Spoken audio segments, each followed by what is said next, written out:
Chapter 883.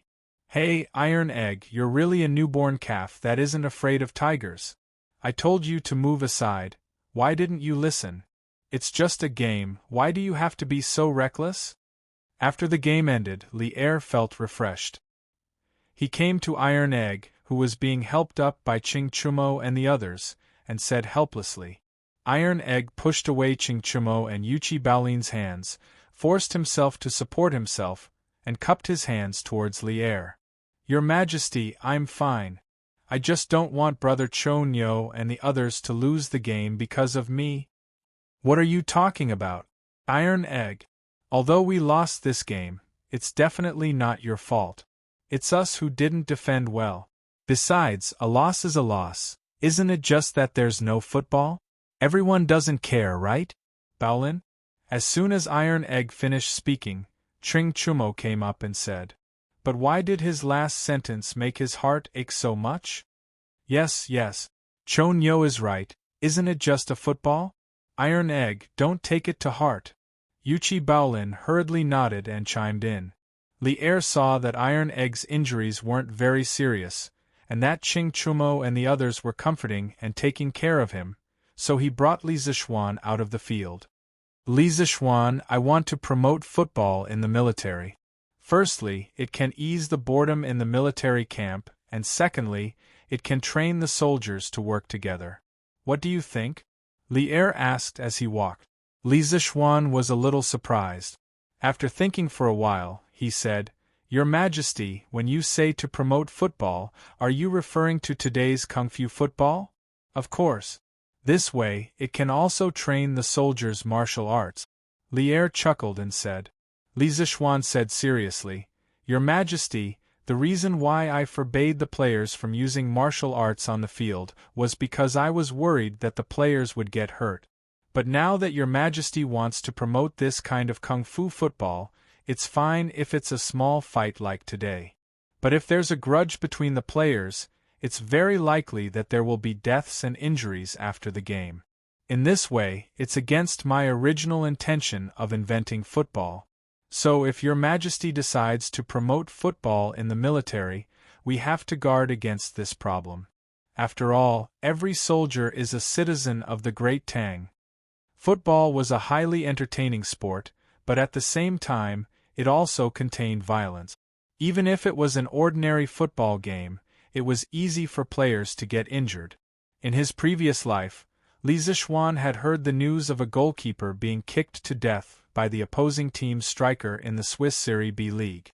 If a normal football game was already like this, then what was the difference between a kung fu game and a duel of life and death if the rules were not strictly regulated? Li Zishuan's main reason for introducing football was to develop football in the Great Tang, and not to let the Tang people fight and kill each other. So he needed to clearly explain the seriousness of the matter to Li'er in advance. Li'er frowned. In this era, population meant the strength of the country. Human life was very precious. After a long while, Li'er said, Then in your opinion, what should we do? I still feel that Kung Fu football is still necessary. We can't give up eating for fear of choking. Li Zishuan smiled and said, Your Majesty is right. We can't give up eating for fear of choking. In fact, even if we don't use Kung Fu, it's very easy to get injured in an ordinary football game. So I think that no matter what kind of football it is, we should set strict rules for it.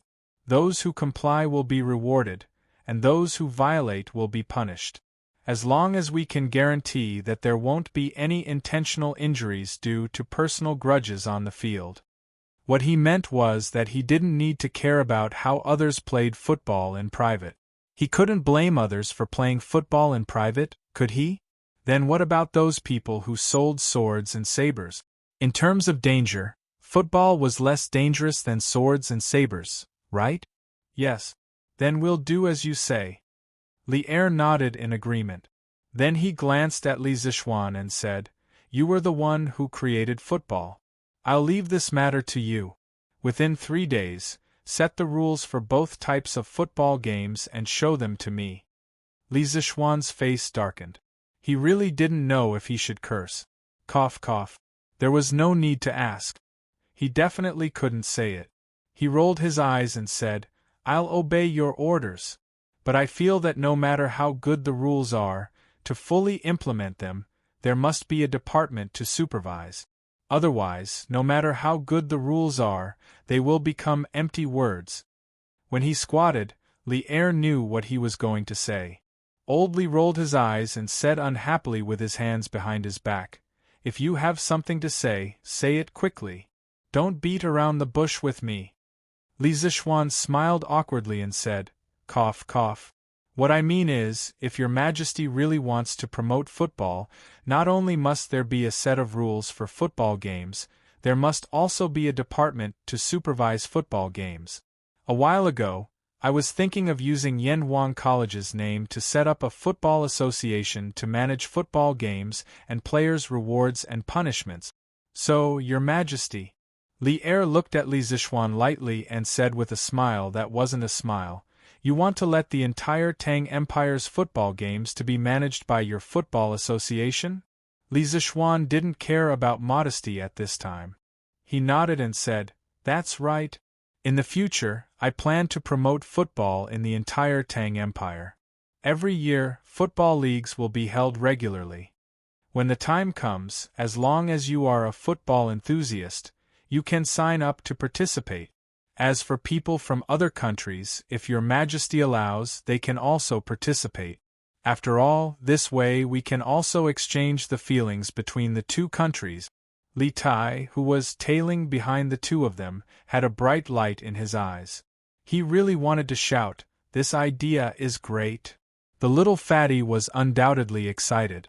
After Li'er heard it, he couldn't help but feel a ripple in his heart. He pondered for a moment and said, "I didn't expect you to have such a comprehensive plan. I approve it. But now, the 6 departments of the Imperial Court have long been separated. I can't set up another department for football. Therefore, the Football Association will still be under Yanhuang College's name. I will have someone draft an imperial edict to order the Football Association to be in charge of football games in the world." Li Zishuan was delighted. Although Old Li didn't have a formal organization for the Football Association, he gave him an imperial sword. In this way, it could be considered legitimate. Besides, as Yanhuang College's reputation grew in the future, the number of awesome students it taught would increase. With the golden signboard of Yanhuang College, why would it need an organization? Your Majesty is wise. I will do my best to manage the Football Association well. Li'er flicked his sleeves and said lightly, "All right, it's getting late. I should return to the palace. You brat, don't be distracted by trifles and forget your duty." I wouldn't dare. I respectfully send Your Majesty off." Li Zishuan cursed Old Li in his heart for talking so much nonsense, but he couldn't help but sigh. The Tang Empire's Football Association was finally established. As for why it was the Football Association and not the association, well, the association's scope was too small. Chapter 884. Although the previous football match was very lively, the academy wasn't on holiday at that time. Even if the students were excited and wanted to share it with outsiders, they couldn't leave the academy. But now that they were on holiday, the students could go out if they wanted to. Therefore, the news of Li Zishuan's invention of football and the 2 small-scale football matches held by Yanhuang College were spread out in a very short period of time.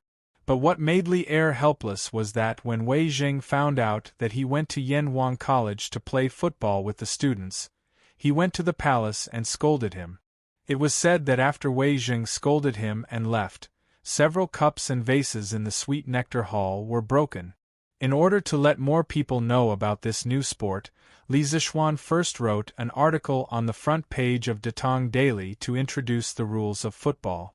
In order to make it easier to understand, he also attached a simple diagram. Then, he took advantage of the students' holiday and opened the academy for a day, allowing outsiders to come in and watch the match.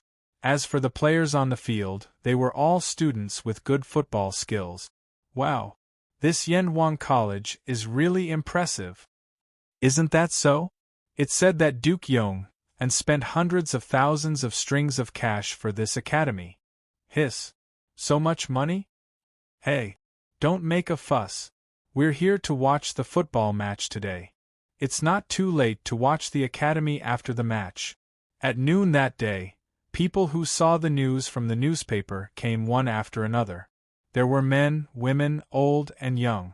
A total of thousands of people came, and there was an endless stream of people coming to watch the show. It was a hubbub of voices and an unprecedented grand occasion. Without exception, basically everyone who came to Yenhuang College was first shocked by the magnificent building of the academy. Then, under the guidance of the academy's guards, they came to the academy's field. There, the football players were warming up. This is football? It looks similar to the football we used to play? What do you know? If you look carefully, you'll find that the football is more flexible. Didn't you see that the child flew high with a light kick? Yo. Shuri, now that you mention it, Sai. This football is fun. Hey, I'll ask the servants to buy one later? Buy? Where do you want to buy it? Strange Interest Pavilion, of course. Since this football was made by the Marquis of Yong-un, it must be bought from Quirk Pavilion. Tisk. How long has it been since you last went out? Who told you that Strange Interest Pavilion sells footballs?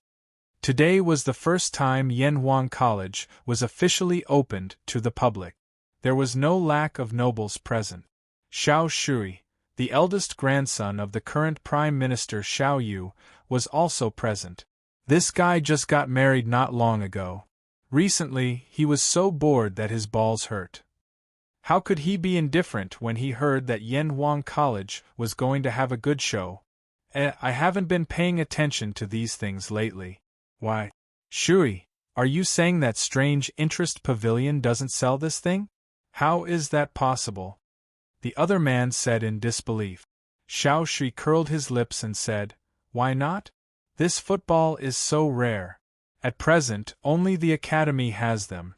It is said that His Majesty personally went to Li Zishuan yesterday and asked for 50 footballs from the military.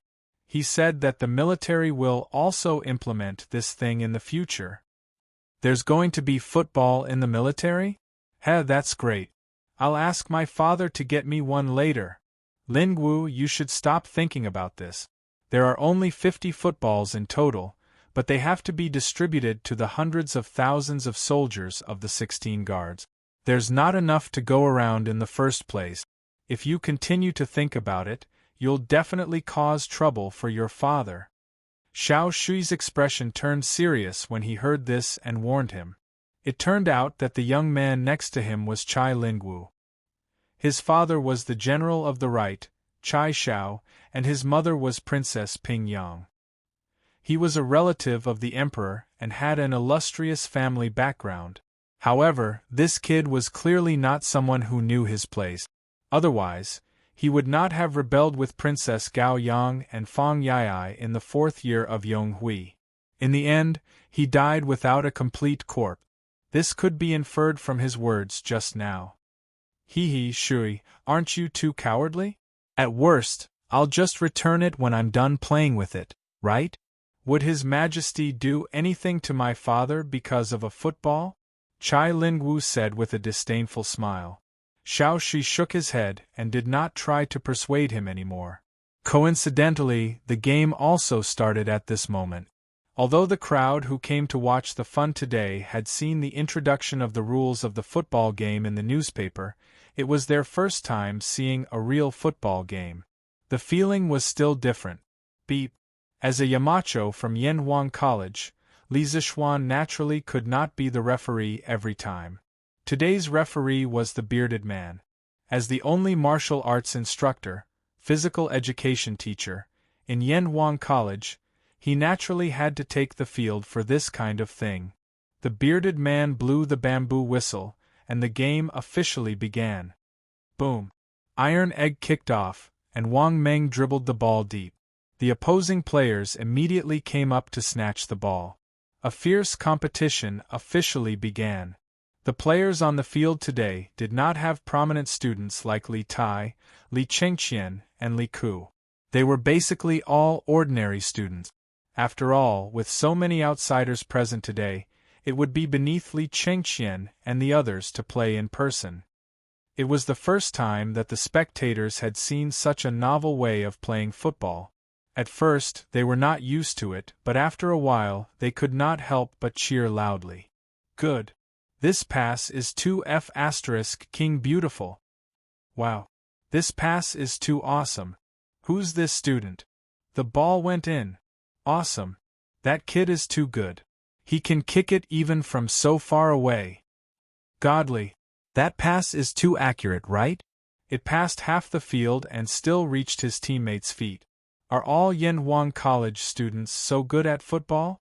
The ball went in again. What? It was actually stopped by the goalkeeper? *CK. I thought it went in. Haha. Speaking of which, this way of playing is more interesting than the way we used to play. Of course. *CK. I also want to play a game. Sigh. If I had known, I would have gotten into Yanhuang College too. *CK. Look at what you're saying. Even if you did get in, can you get in? Cheers and shouts filled the stadium. Yunshan, which was originally relatively quiet, suddenly became a sea of joy. It was already lunchtime, but no one was willing to leave for lunch. It was as if they had forgotten about this matter. It was only when the match officially ended at 4:45 p.m. that the crowd felt hungry. They were reluctant to part with the match and left in groups of 3 to 5 to go down the mountain to eat. Along the way, it was inevitable that they would talk about the game just now. As they spoke, they were beaming with joy and were very excited. That was not all. After these people went back to spread the news, this football game would set off a football craze among the people of Chang'an. Chapter 885. Hey! Did you hear? Yanhuang College held a soccer match yesterday. It was so lively. Soccer match? What's soccer? Hey! Old Wang, didn't you watch the Datang Daily yesterday? I was too busy yesterday. Old Zhao, can you tell me about it? Hey! That's too long. Let's sit down and talk. Sit down and talk. The next day, the news of the Yanhuang Academy's football match spread throughout Chang'an as expected. Many people's eyes widened as they listened to their companions' vivid descriptions of yesterday's football match. They secretly regretted that they had not been there to watch it in person. Unlike modern times, where there were computers, mobile phones, televisions, and game consoles, there was a lack of entertainment in this era. Other than watching plays, drinking tea, walking dogs, and cockfighting, the only thing left was visiting brothels. Soccer was a very competitive and confrontational sport. It didn't take long for tens of thousands of people to chase after it. But when everyone calmed down, they realized a problem. What about soccer? Where could they buy a soccer ball? Many people went to Curious Pavilion to ask after returning from Yanhuang College, but they didn't sell any soccer balls there. But where could they buy a soccer ball if even Curious Pavilion didn't sell it? Fortunately, Li Zishuan didn't make them wait for too long. Look, today's Datang Daily said that Curious Pavilion will start selling soccer balls in 3 days. There will be a limit of 100 balls per week. What? Curious Pavilion is finally selling soccer balls? How much is one? 100 strings of cash for one. And soccer balls are temporarily not included in the membership card discount. Huh? 100 strings of cash for one soccer ball? Many people's eyes widened when they heard the ridiculous price. They wanted to say, "Sorry to disturb you." Hey, 100 strings of cash? That's a good price. With this, there will be fewer people fighting with me for the ball. Of course, there were also some rich young masters who didn't care about the sky-high price of 100 strings of cash. Instead, they were secretly happy. After all, there were only 100 balls per week. Cough cough. Under the influence of Yanhuang College, the people of Chang'an had gradually accepted the concept of a 7-day week. Ahem. The newspaper also said that His Majesty allowed Yanhuang College to establish the Tang Football Federation, referred to as the Tang Football Federation for short, which was in charge of all matters of the Tang Football Federation. Marquis Yong, and was the first chairman of the Tang Football Federation. The Tang Football Federation encouraged civil football fans to establish football clubs, which were football clubs, and encouraged businessmen to fund the football clubs. In March of next year, each state government would select the 3 strongest teams to come to Chang and to participate in the ranking competition. The top 20 teams would be classified as First Division teams and could participate in the First Division League organized by the FIFA. The 20th to 50th teams would be classified as Second Division teams and could only participate in the Second Division League in the future. From the end of August to May of the following year, each team would participate in the corresponding league tournament according to their own team's level. The champion of League One would be awarded with a trophy and a prize of 5,000 strings of cash by the Tang Football Association. The runner-up would be awarded 3,000 strings of cash, and the runner-up would be awarded 1,000 strings of cash. At that time, the players of the top 3 teams would enjoy the privilege of traveling around Chang and in special carriages.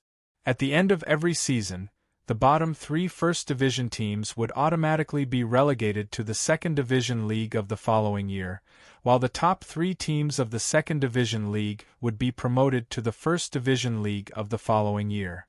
Marquis Yong and plans to hold a championship league at the end of July next year.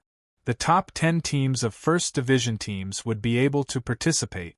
The champion would be awarded 10,000 strings of cash, the runner-up would be awarded 5,000 strings of cash, and the runner-up would be awarded 3,000 strings of cash. They would also be able to enjoy the privilege of being paraded through the streets. In the future, a championship league would be held every year, and the prize money would increase year by year. When this news came out, it was no different from a sudden clap of thunder that shocked everyone. His 10,000 strings of cash? Did I hear wrongly just now? Are you crazy? You can make money by playing football? Isn't this nonsense? Isn't that obvious? If football doesn't earn money, where did the sky-high transfer fees come from? Many businessmen were tempted when they saw the news. Only then did they realize that there was such a huge business opportunity in football. Should they form a team to try their luck? Those rich young masters' faces darkened when they heard this. If they did that, it would attract even more people to go to the Strange Taste Pavilion to snatch the football. Then, their chances of getting it would be even lower. However, they thought about it again. According to what the newspaper said, wouldn't there be a lot of football matches to watch in the future? Wonderful. It's simply wonderful. Hey, don't worry, it's not over yet. The newspaper also said that in the future, all football teams in the Tang Empire must be registered and recorded by the FIFA. The registered teams can directly receive a football from the FIFA at a discounted price of 50 strings of cash. There's no need to rush to buy it. In addition, the Strange Taste Pavilion will provide a batch of football for rental. The rental is about 100 copper coins a day, and they must be returned on time. If they are lost, they will be compensated at the original price. In 2 days, the FIFA will announce the detailed football rules, management system, and league system. If you need it, you can buy it from the Strange Taste Pavilion. The main reason for introducing these 2 systems was that Li Zishuan wanted to promote football to every place in the Tang Empire as soon as possible. Although the raw materials for football were not easy to obtain, he also wanted to let the majority of people be able to afford football. Besides, now that he had the support of the rubber supply from Jinla and Piao, he had the confidence to mass-produce a batch of football. By then, they would be able to watch football matches. Moreover, football could also stimulate the local economy. This was a great thing that would benefit millions of people. Sure enough, after hearing the news, many people cheered. When the rich kids heard that they could directly receive a football from the FIFA, they were immediately tempted. In their opinion, how much could it cost to raise a football team? Not only could they directly receive a football, but the team could also bring them some entertainment. If they were lucky enough to become a League One team, they would be very proud. They could also brag to their friends when they went out, right? Hey, hey, hey! Don't miss this opportunity. My young master wants to form a football team to participate in the ranking competition in March next year. Those who are below 30 years old and above 12 years old who can play football can come and sign up. As long as you are chosen by my young master, your monthly salary will be at least 500 copper coins. Come and sign up. As a matter of fact, some of the more quick-witted people had already instructed their servants to start recruiting people on the streets. Strike first and gain the upper hand. Hey, isn't this Master Chen's servant? His young master wants to form a football team. Hey, that's a good place to go. Unfortunately, I don't know how to play football. Tisk tsk, 500 copper coins a month. You don't have to do anything except play football every day. This is a great job. I want to sign up. For a moment there was a craze for forming a football team in Chang'an City. As the news spread, this wave was about to sweep across the entire Tang Empire. Chapter 886. While the people of Chang'an were talking about football, the students of Yanhuang College in Yunshan, outside of Chang'an City, finally welcomed their first class after coming to the academy. The previous 3.5 days of vacation had ended. This was also the first class of engineering after being brought to this world. It was very significant, so Li Zixuan chose to teach this class in person. The venue was the recently built auditorium of the academy. The architectural style of the auditorium was designed by Li Zixuan by imitating the Beibei building in his previous life. It was a magnificent palace-like building, and the second floor could accommodate more than 600 people at the same time. This was also the reason why Li Zixuan chose to teach here. His class was for all the students. More than 600 students and more than 70 teachers gathered together, making the newly built auditorium very lively. Li Zixuan saw that Emozhong had brought the tools over. He coughed lightly and said, "Okay, quiet down. The class has started." The noisy classroom suddenly became silent. Currently, in the academy, no one dared to challenge Li Zixuan's prestige. Li Zixuan stood on the podium and looked at the more than 600 students below. After a moment of silence, he said, "From the day you decided to enter Yanhuang College, I believe you already have some understanding of engineering, but that was just a simple introduction I made on Tang daily. What you understood was just the literal things. Today, I will let you see what real engineering is like with your own eyes. Everyone, brace yourselves and open your eyes wide. You are about to enter a new world."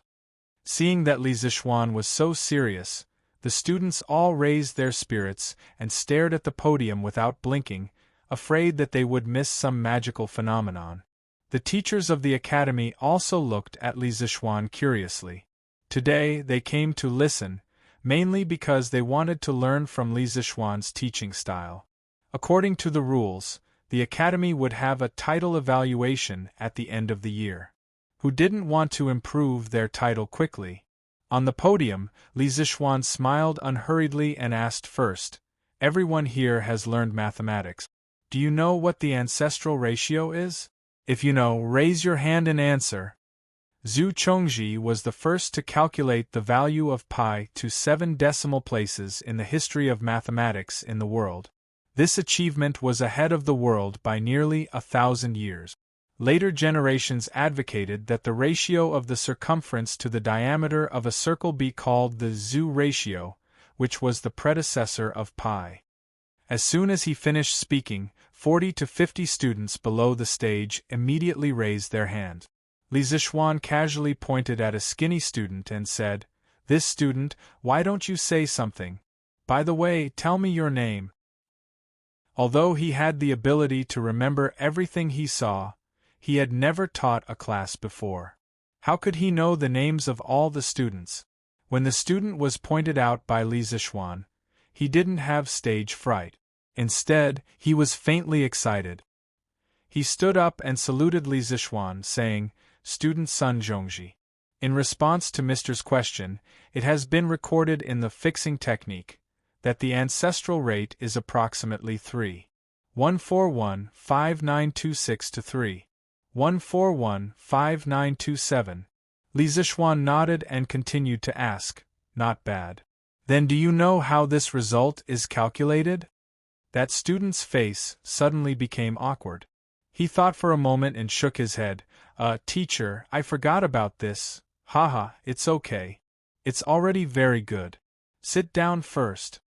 Li Zixuan comforted her with a smile, then looked at the others and asked, "Does anyone know how the ancestral rate is calculated?" After a moment of silence, a dozen students raised their hands. Li Zixuan pointed to Jia Jane, whom he had met several times before. She was also the fourth in the opening examination of Yanhuang College, and said, "Jia Jane, you say something." Jia Jane stood up and said unhurriedly, "Sir, during the Wei and Jin dynasties, the master of arithmetic, Lu Hui, used the circle-cutting technique to calculate the ancestral rate.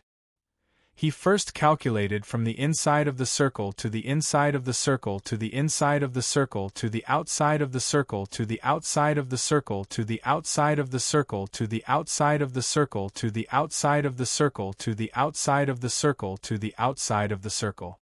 He once said that if you cut it thin, you will lose less. If you cut it again and again until it cannot be cut, then you will merge with the circumference and nothing will be lost." Based on his method, Ancestor Chong Ji went one step further and obtained an even more accurate result. Zhu Chongji once wrote a mathematical book, Pi Technique, which recorded his research and results on pi. But at that time, scholars couldn't delve into the profoundness of it, so they ignored it, and it was later lost. Because the pi technique was lost, how Zhu Chongji calculated pi to the 7th decimal place, and how he found the accurate and convenient ratio, was still a mystery until the 21st century. But many mathematicians speculated that Zhu Chongji was likely to use 12 circular cuts on the basis of the circular cutting method, using the inscribed circle and the circumscribed circle to approximate the circumference of the circle in both directions. A total of 14 square cubes were needed, and the precision of the square cubes had to be at least 14 decimal places to determine pi between 3.1415926 and 3.1415927. Li Zixuan smiled inexplicably and continued to ask, "Then do you have any other methods to obtain the ancestral rate?" Suddenly, Jia Jiayin, who was known as a child prodigy, was stumped. "I don't know, please enlighten me." Li Zixuan said, "Sit down first, let's put this matter aside first. Next, let's play a little game together." After that, Li Zixuan picked up a piece of paper from the podium. There were black lines drawn on the paper, all parallel lines, and 2 parallel lines were equidistant from each other, and then took out a box of thin needles. The length of the thin needles was equal to half the distance between the parallel lines. After doing all this, he raised his head and said, "Next, every student and teacher, come up according to the order of your seat and throw these thin needles on this piece of paper. Everyone throw once, come up quickly. Wang Meng, start with you." Everyone was confused. They didn't know what kind of trick Li Zixuan was playing. Wang Meng was the same, but he was the first in the first row. Since he was called, of course, he had to come up obediently. When he came to the podium, he took out a thin needle from the needle box and hesitated. "Yamacho, do I just throw it casually?" "Yes, just throw it casually. You can throw it with your eyes closed, as long as you can throw it on the paper," Li Zixuan said with a smile. This was an experiment that involved probability. If everyone deliberately threw the needles, it would affect the results. Wang Meng was also a joker. When he heard Li Zixuan say that, he actually closed his eyes. Xiao! The thin needle fell on the paper, and then he patted his butt and went back to his seat. The students in the audience suddenly burst into laughter. Li Zichuan shook his head and said, "Next, continue." In this way, it took more than half an hour for everyone to go up and throw the thin needles one by one. The students and teachers who returned to their seats all looked at the podium. They saw Li Zichuan with his head down as if he was counting something. Although they were curious, they didn't disturb him. The whole classroom was so quiet that you could hear a pin drop. Not long after, Li Zichuan raised his head. He picked up the chalk and wrote on the blackboard as he said, "I just calculated the results of your needles. The total number of times you threw the needles is 713, and the number of times you intersected with the black line is 227. The ratio of the total number to the number of times you intersected with the black line is 3,1496. At this point, he deliberately paused for a moment and then said coolly, "This is the approximate value of the ancestral rate." Chapter 887. Boom! Li Zichuan raised his hands and made a gesture of embracing the world. His posture was extremely dashing. However, what he had just said was tantamount to dropping a deep water bomb, causing everyone in the auditorium to lose their composure. The ancestral rate. This was the ancestral rate that had troubled the ancestors for who knew how many years. Even now, there were very few people who could accurately calculate the ancestral rate. However, Li Zichuan had easily obtained an approximate value of the ancestral rate just by playing a small game with everyone. This was simply a miracle. How is this possible? It should be a coincidence, right? But Yamacho mentioned the ancestral rate to us first. If it really is a coincidence, then wouldn't all the things that Yamacho said before be in vain? It's definitely not a coincidence. Yamacho's expression was that of certainty from the beginning to the end. How can it be a coincidence? The students discussed animatedly below the stage, all of them feeling incredulous. In fact, it wasn't just them. The academy teachers present also felt incredulous. How could the ancestral rate, one of the biggest problems in the field of mathematics, be calculated so casually? Li Zichuan thought to himself. No one guessed correctly, because the answer he got was both a coincidence and not a coincidence at the same time. This experiment was the famous Buffon needle-throwing experiment in his previous life. On a day in 1777 AD, the French scientist D. Buffon invited guests to do the same experiment that Li Zichuan had done previously at home. In the end, the guests threw in a total of 2,212 needles, of which the needles intersected with parallel lines 704 times. The ratio of the total 2,212 needles to the number of intersections 704 was 3,142. He said loudly to the guests, "Gentlemen, this is the approximate value of pi." The guests were in an uproar, and there were doubts for a while. Everyone was baffled. Pi. This game has nothing to do with circles at all. The appearance of pi on such a chaotic occasion was really unexpected, but it was absolutely true. Since the problem of the needle-throwing experiment was first proposed by Mr. Buffon, it was called the Buffon problem in the history of mathematics. The general result obtained by Buffon was, if the distance between two parallel lines on the paper was d, the length of the small needle was l, and the number of times the needle was thrown in was n, so the number of times the needle intersected with the parallel lines was m. Then, when n was relatively large, it was pi is almost equal to 2ln dm. The needle length L used here was exactly half of the distance d between parallel lines, so substituting the above formula was simplified to be pi is almost equal to nm. This formula could be completely proven using the knowledge of probability and geometry, so I won't go into detail here for the time being. It was worth mentioning that later, many people followed Buffon's footsteps and used the same method to calculate the value of pi. The most amazing of them all was the Italian mathematician. In 1901, He claimed to have conducted many needle-throwing experiments. The number of needles thrown in each experiment was 3,408 times, and the average number of intersections was 1,808 times. Substituting it into the Buffon formula, he got pi is almost equal to 3.1415929. The needle length L he used was not equal to half of the distance d between parallel lines. Compared with the accurate value of pi, the difference only appeared up to the 7th decimal point. Using such a simple method to obtain such a high precision value of pi, this was really a work of God too beautiful. If Zhu Chongji were still alive, he would be flabbergasted. However, people had always criticized Lazrani's results, but it was not unreasonable to get such a result, because it could be proved in mathematics that the fractions closest to the true value of pi, but with a smaller denominator, were sad face 22, 7 almost equals 3. 14. Probability 333, 106, is almost equal to 3. 14. 15, 355, 113 is almost equal to 3. 141, 5929. Probability 103993, 33102 is almost equal to 3. 141592653. And Lazrani actually threw the probability. For a throw within 10,000 times, it was impossible to get a better result.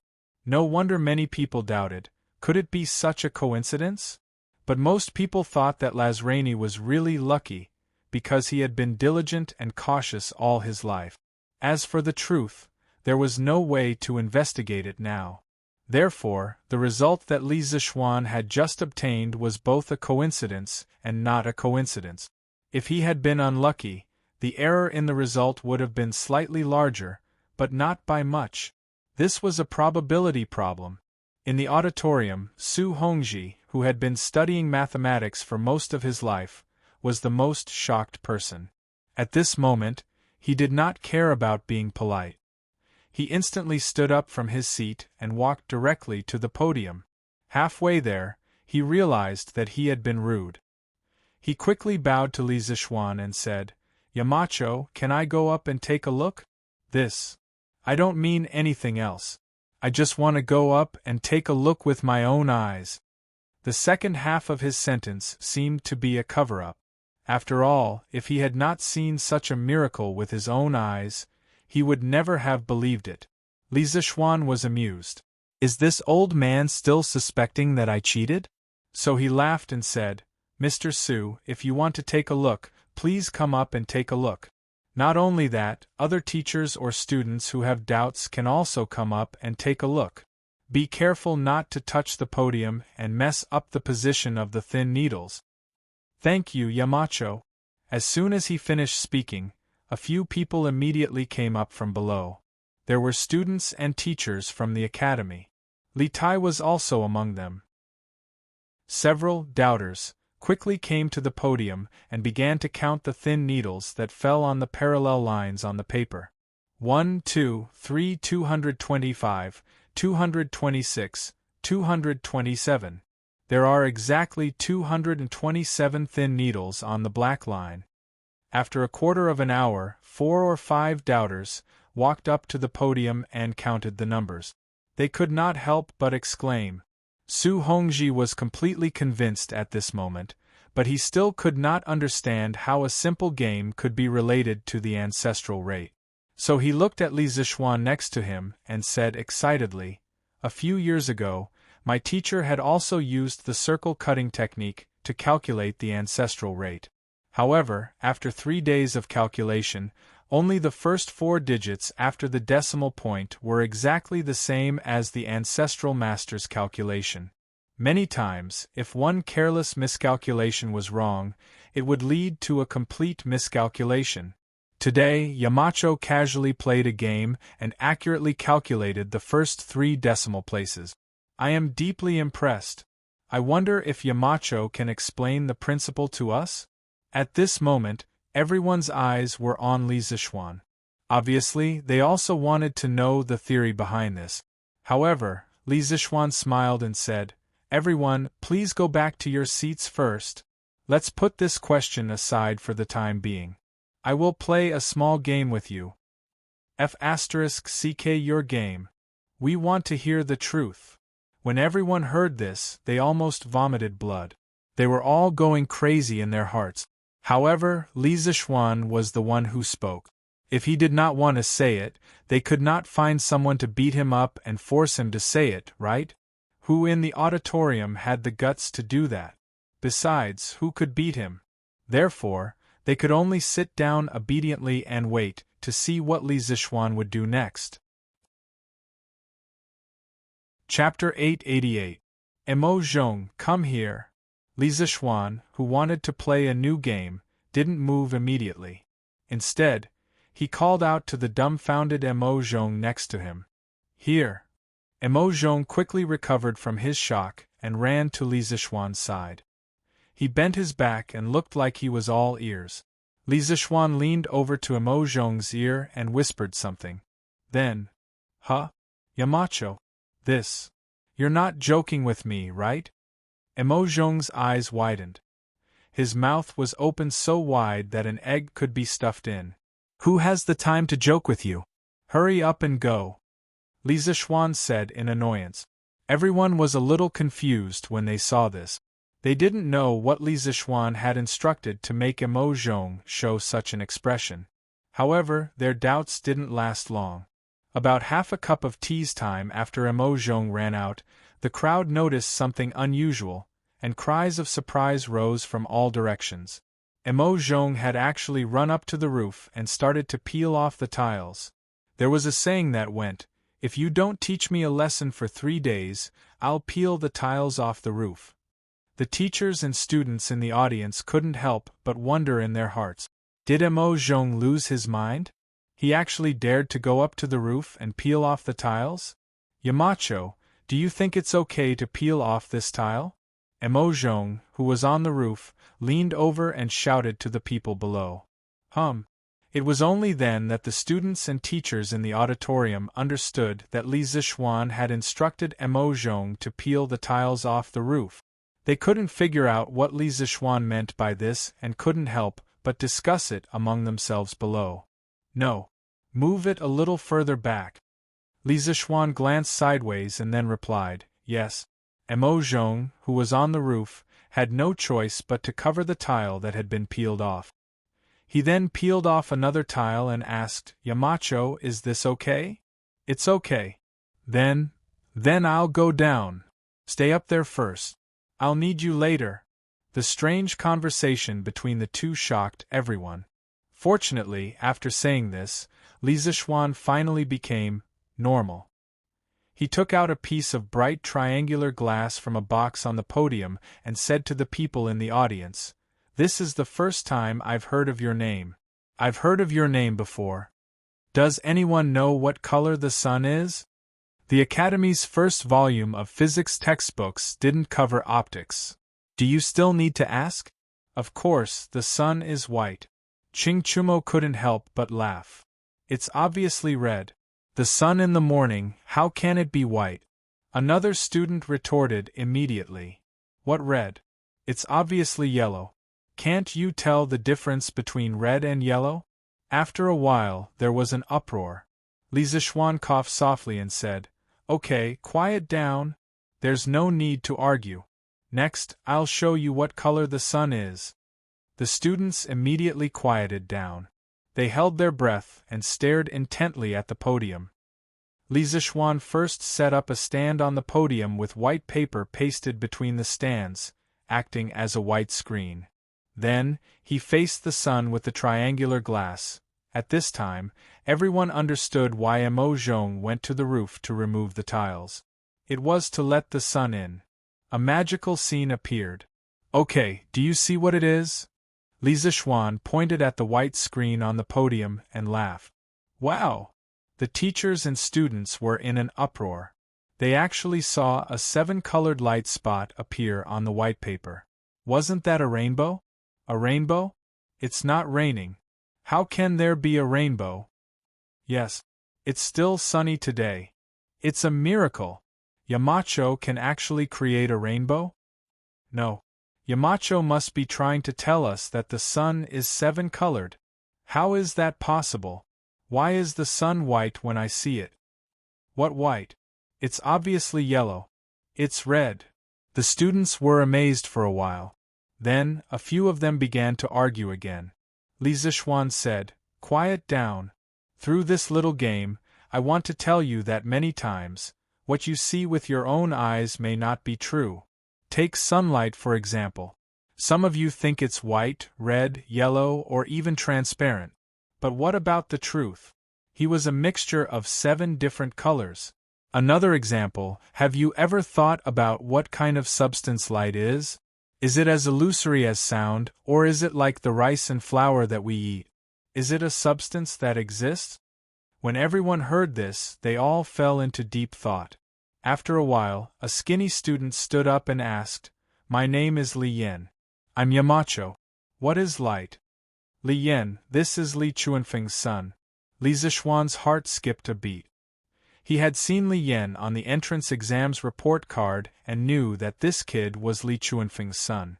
However, this was the first time he had met Li Yen. But, that's a good question.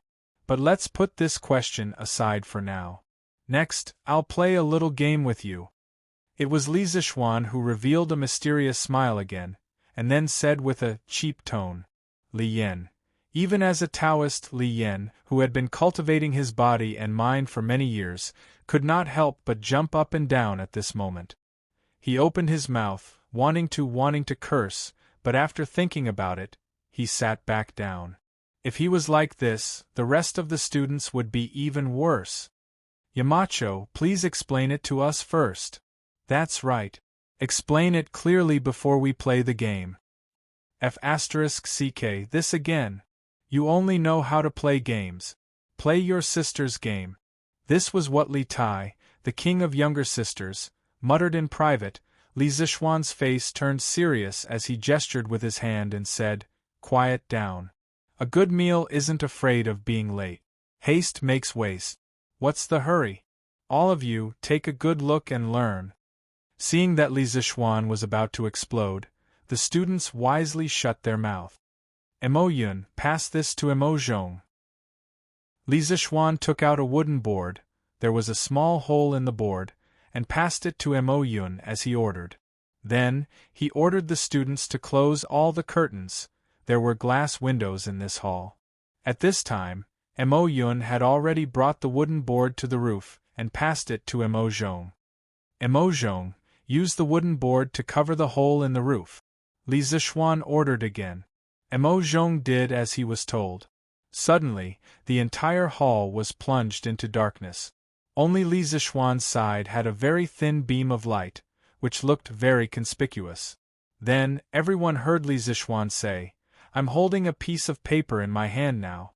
There are 2 narrow slits on the paper that are very close to each other. I'll put the slits under the beam of light later. See what happens." The students and teachers were all puzzled. What kind of phenomenon can there be? Isn't it just one beam of light turning into 2 beams of light? However, reality once again slapped everyone in the face. In the dark, there were bright and dark stripes on the white screen. There were more than 2 bright stripes. However, everyone clearly saw that the paper that Li Zishuan held above only had 2 beams of light. Why are there so many stripes below? Chapter 889.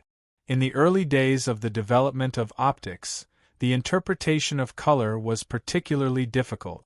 Before Newton, the Aristotelian view of color prevailed in Europe. Aristotle believed that color was not an objective property of an object, but a subjective perception. The formation of all colors was the result of the proportional mixing of light and darkness, white and black. At the beginning of 1666, Newton made a triangular glass prism and used it to study the color of light. For this purpose, he painted the room black and made a small hole in the window to let in the right amount of sunlight. He then placed the prism at the entrance of the light so that the refracted light could be projected to the opposite wall. Through this experiment, he obtained a colored spot on the wall. The arrangement of the colors was red, orange, yellow, green, blue, indigo, and violet. Newton called this color spot the spectrum. Later generations called this experiment the dispersion of light experiment. In 1830, the British doctor and physicist Thomas Young made a small hole in the window to let light pass through and used a mirror to reflect the light that passed through. Then he used a piece of paper about 130 inches thick to split the light into two beams. The result was that he saw the intersecting light and shadow. This was the famous Young's double-slit experiment, which showed that two beams of light could interfere with each other like waves. This experiment also played a crucial role in the creation of quantum science a century later. Li Zixuan moved these two experiments to the Tang Dynasty to let the students of the academy understand that the sunlight they saw every day was not as simple as it seemed. Light was a very mysterious substance. Understanding its inner workings would give rise to many amazing things.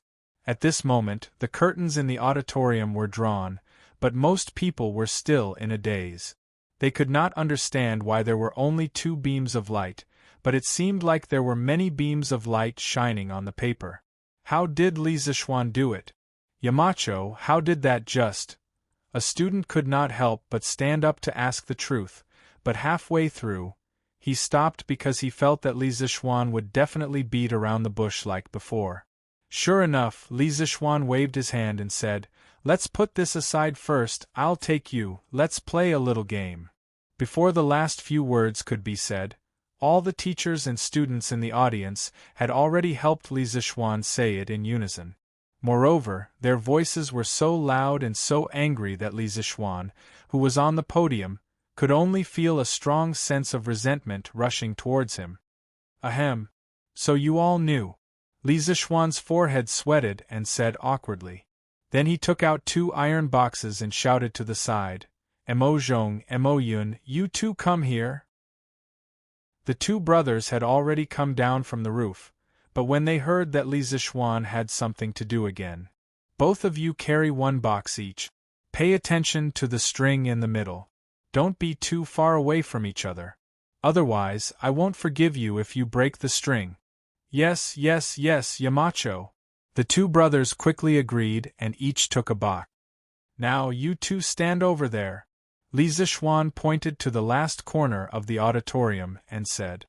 The two brothers did as they were told. Everyone was confused, but there were two exceptions, Li Tai and Ching Chumo. Not only had they seen this thing before, but they had also played with it before. Li Zixuan took out two more iron boxes.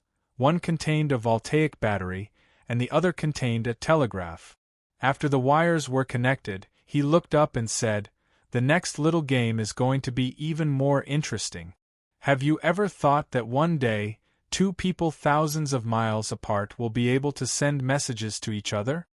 Sun Zifan, send a letter. Wang Meng, you can also send a letter by pigeon." Li Zixuan shook his head and said, "How long would it take to send a letter and a pigeon over a distance of 1,000 miles? The two things you see today will be able to instantly send messages across 1,000 miles in the future." Wow! How is this possible? Instantly sending messages across 1,000 miles? Isn't this the work of an immortal? The audience was in an uproar again. Speaking of which, the number of times they were shocked today was more than the previous days combined. Li Zixuan was always full of surprises.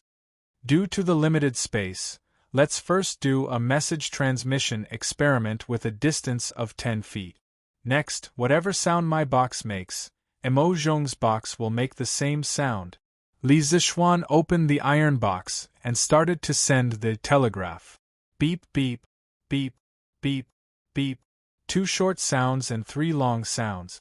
Almost at the same time, Emo Zhong's iron box also made beep. Beep beep, beep, beep, beep, 2 short sounds and 3 long sounds. Although the students and teachers felt that it was very magical, most of them could not understand it. "Yamacho, how do we send messages with these beeps?" A student stood up and asked. "Haha, good question. Student, think carefully about the sounds you heard just now. Are there long and short sounds? That student frowned and thought for a moment before replying, Yes, Yamacho. Then think about it again. If I combine these long and short sounds with each other, and each combination corresponds to a word. For example, the 2 short and 3 long sounds correspond to the word li. Then, can I send a message through this? As soon as he finished speaking, exclamations of surprise rang out everywhere. Wow, why didn't I think of that? Yamacho's idea is really amazing. I just don't know how far this thing can be transmitted. Li Zishuan said again, according to my current preliminary tests, this thing can transmit messages within a distance of 15 kilometers. If it's improved in the future, it won't be a dream to transmit messages across 1,000 miles. Wow, more than 15 kilometers? That's amazing! Amazing! Too amazing! An iron box can transmit messages across 1,000 miles. The auditorium was once again in an uproar. The older generation of teachers from the academy looked at each other in shock. At this moment, they really felt that they were old and could not keep up with the times. Okay, let's put this aside for now. There's more to come. Emo Zhong, Emo Yun, please tidy up these things. Li Zishuan once again revealed a mysterious smile and ordered. It was impossible for him to explain the principle of the telegraph machine in detail now. The students all had an, as expected, expression on their faces. However, they were too lazy to complain now, so they remained silent and watched Li Zishuan's performance quietly. Li Zishuan brought a basin of water from under the lectern, then took out a box and 2 tubes of colored glass. Then, he looked at the crowd and said with a smile, Next, it's time to witness a miracle. You will see the real meaning of making something out of nothing. Chapter 890. Creating something out of nothing? Why does it sound like a magic trick? But then again, everything that Li Zishuan said in class today made the students feel like he was performing a magic trick. The casting of needles, the splitting of sunlight, the double slit turning into stripes, and the iron box message just now made them feel like they were dreaming. It was very unreal. At this moment, Li Zishuan put the wire from the iron box into the basin. This basin was not made of wood, but of glass. Then filled the 2 thin glass tubes with water, pressed the mouth of the tubes, and put them into the basin upside down. Then, Li Zishuan inserted the 2 enameled wires into the 2 glass tubes. Everyone, look carefully, there will be some interesting phenomena in a while. Li Zishuan raised his head and smiled. Then he called Emo Zhong over and whispered a few words in his ear. Emo Zhong obeyed and went out. Li Zishuan pressed a button on the iron box next to him. Suddenly, the students in the auditorium found that the enameled wires in the glass tubes began to bubble. Hey! Is Yamacho performing bubble blowing for us? Ching Chumo was happy when he saw this and whispered in the audience. The ancients also knew how to blow bubbles.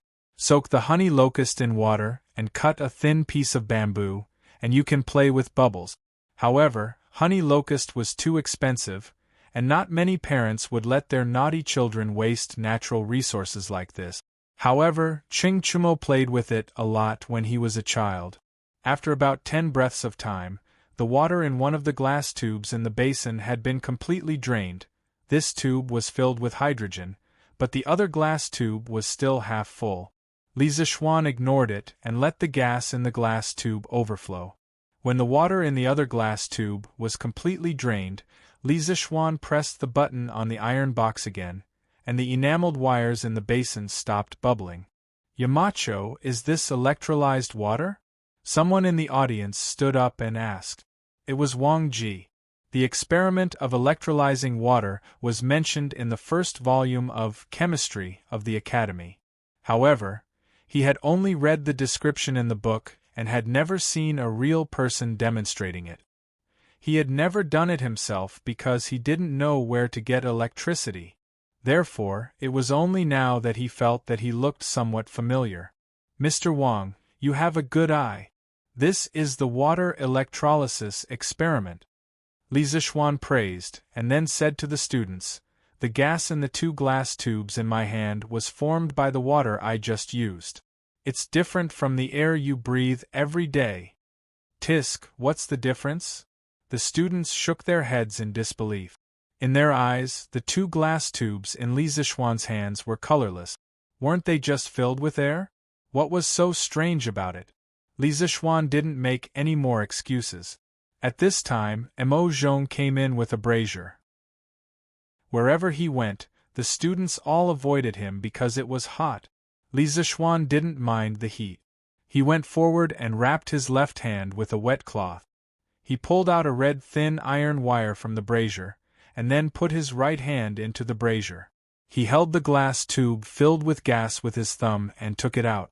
He said, "Now it's time to witness a miracle." Hearing this, the students all widened their eyes and stared at him. They saw Li Zishuan's right hand releasing his thumb from the glass tube, and his left hand quickly put the red-hot iron wire into it. Tisk, tisk. The red iron wire suddenly burned in the glass tube and emitted a bright fire. "Damn, iron can also burn? Am I seeing things?" Ching Chumo shouted. The other students were also shocked and felt that it was incredible. After the fire went out, Li Zishuan smiled a little mischievously, and then took out the other glass tube. His left hand took the small burning wooden stick from Mo Zhong. The students didn't know what was going on, but the teachers of the Academy's chemistry department all buried their heads and covered their ears. Boom! The students saw Li Zishuan place the wooden stick with a flame at the mouth of the glass tube. Then, they heard an explosion that wasn't particularly loud, but definitely not soft either. Damn! Except for the teachers of the chemistry department who were already prepared, everyone in the auditorium was shocked. Li Zishuan put down the test tube, clapped his hands, and waited for the crowd to quiet down. He said, "Now do you believe that I turned water into 2 different kinds of gas?"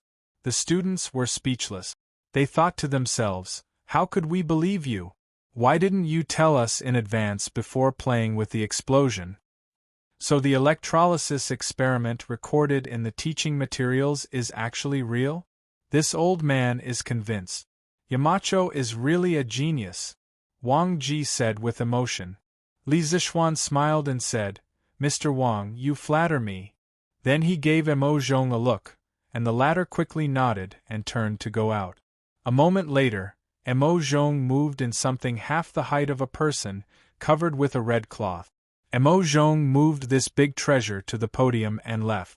Li Zishuan stood on the podium and said to the audience, "Well, that's all for today's games. Next, I'll show you something good." After that, he lifted the red cloth, and a big blue ball, supported by a bracket, stood on the podium and suddenly appeared in front of everyone's eyes. "What is this? It's 2 times bigger than a football? Boy, you only know about football." The students were talking about it, but Xiao Dian from the geography department stood up shakily and said, "Yamacho, this is..." Li Zishuan nodded and said, "Mr. Xiao, that's right. This is the Earth. It should be said that it's a model of the Earth. I call it a globe." After that, he looked at the students and said loudly, "Students, the Earth under our feet is not flat. The saying that the sky is round and the Earth is round is nonsense. We all live on a big ball like this. As for the details, your teacher will tell you later. From now on, I will put this globe in front of Guanghua Building. Every time you pass by, you must take a good look at it and see the world we live in. This is definitely a new world that you have never known before. Also, the little games that I played with you earlier had a deep meaning. Don't ask me about the specific principles. I hope that by the time you graduate from the Yanhuang Academy, you will be able to fully understand these questions. Then, the painstaking efforts that I and the teachers of the Academy have put in for you will not be in vain. Okay, class dismissed. Go and rest. Today's class is over. Clap, clap, clap, clap. At this moment, all the teachers and students couldn't help but stand up and applaud Li Zishuan. Today's class was destined to go down in history. Moreover, this class had given them too much shock. It made them feel extremely lucky that they chose Yanhuang College in the first place. Otherwise, where would they go to learn such advanced knowledge? Chapter 891. This was the students' first class after entering Yanhuang College, and it would be the class that would leave the deepest impression in their lives. Li Zixuan chose some of the more classic experiments from mathematics, physics, chemistry, and geography. These experiments opened the door to a new world for these students who had been influenced by Confucianism for many years. The charm of engineering was displayed incisively and vividly. At the same time, Li Zixuan's teaching style had given all the teachers in the academy a great inspiration. They realized that when Li Zixuan was teaching, all the students' attention was focused on Li Zixuan. After half a day of class, there was not even a single person who went to the toilet, let alone someone who was absent.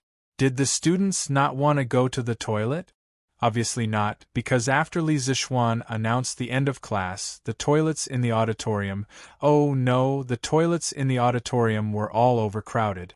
Many students had no choice but to rush to the school building to use the toilets. What did this mean? It meant that the students were unwilling to miss a single bit of Li Zixuan's teaching. This could be called a miracle in the history of teaching. Most of the teachers in the academy used to be teachers in local government schools or schools in the countryside. But what was the situation like when they taught students? Other than a few students who really wanted to excel through studying and listening attentively, the rest of the students were either absent-minded or sleeping. They were all hoping that the class would end early. Compared to Li Zixuan's class, the effect of their teaching was like the bottom of the abyss, while the other was above the clouds. Therefore, after Li Zixuan's class, Yan Silu, who was in charge of teaching in the academy, did not even eat lunch. He immediately gathered all the teachers in the academy and held a teaching method improvement and learning meeting. He asked all the teachers in the 5 academic departments to reflect on their teaching methods and improve them within a time limit. The teaching team of the academy would organize teachers to take turns attending classes every week. At the end of the semester, the teacher's teaching ability would play a large role in the final evaluation. Therefore, no one would ignore this matter. Of course, Li Zixuan also sat in on the meeting, but he didn't say a word from beginning to end. He was quite impressed with Yan Silu's ability to discover the problem and react quickly. At the end of the day, Yanhuang College couldn't be supported by him alone. He needed all the teachers to exert their subjective power. After the meeting, many of the teachers who had classes in the afternoon didn't even bother to eat lunch and hurriedly went to prepare for class. It had to be said that the competition for teaching in Yanhuang College was really great. There was the most awesome teacher in the Tang Empire, Li Gang, as well as famous people like Yan Silu, Wang Ji, and Xiao Dian. When working with such outstanding people, one would feel embarrassed to slack off. Li Zixuan didn't have any classes. In fact, he didn't substitute for any classes in the past 2 semesters because there were enough teachers in the academy. As the principal, how could he roll up his sleeves and compete with others for a job? When the next batch of students enrolled next year, if there weren't enough teachers, he might consider substituting for the students if he had time. Therefore, he went straight back to the courtyard for lunch. In the afternoon, he still had to go to Chang'an City. Previously, someone from the Ministry of Personnel sent him a letter to collect the official seal of the Ministry of Shipping. It was said that this thing couldn't be collected by others, so he had to go personally. After lunch, Li Zixuan brought Pang Feiji and 2 other bodyguards. The 4 of them rode down from the Cloud Mountain and headed straight for Chang'an. It was now late autumn, and the weather wasn't as hot as before. He didn't like to take a carriage when he went out. Although "Don't Touch Me" was comfortable, he still liked the carefree feeling of riding on a horse. Hiya! Make way! The people in front, please make way! The four of them quickly arrived at Chang'an City and entered the city from the east side of Yanqing Gate. Li Zishuan could gallop on his horse outside the city, but he deliberately slowed down the moment he entered the city. The four of them walked on the main road between Xinchang Square and Qingdao Square. Not long after, they heard the rumbling sound of carriages and horses behind them, and a man's request. Li Zishuan heard that the man behind them sounded polite, so he brought Pang Feiji and the rest to the side of the road. Then, he narrowed his eyes and looked at the huge group of carriages that rolled past them. There were about 40 to 50 people in the group, all dressed in black armor.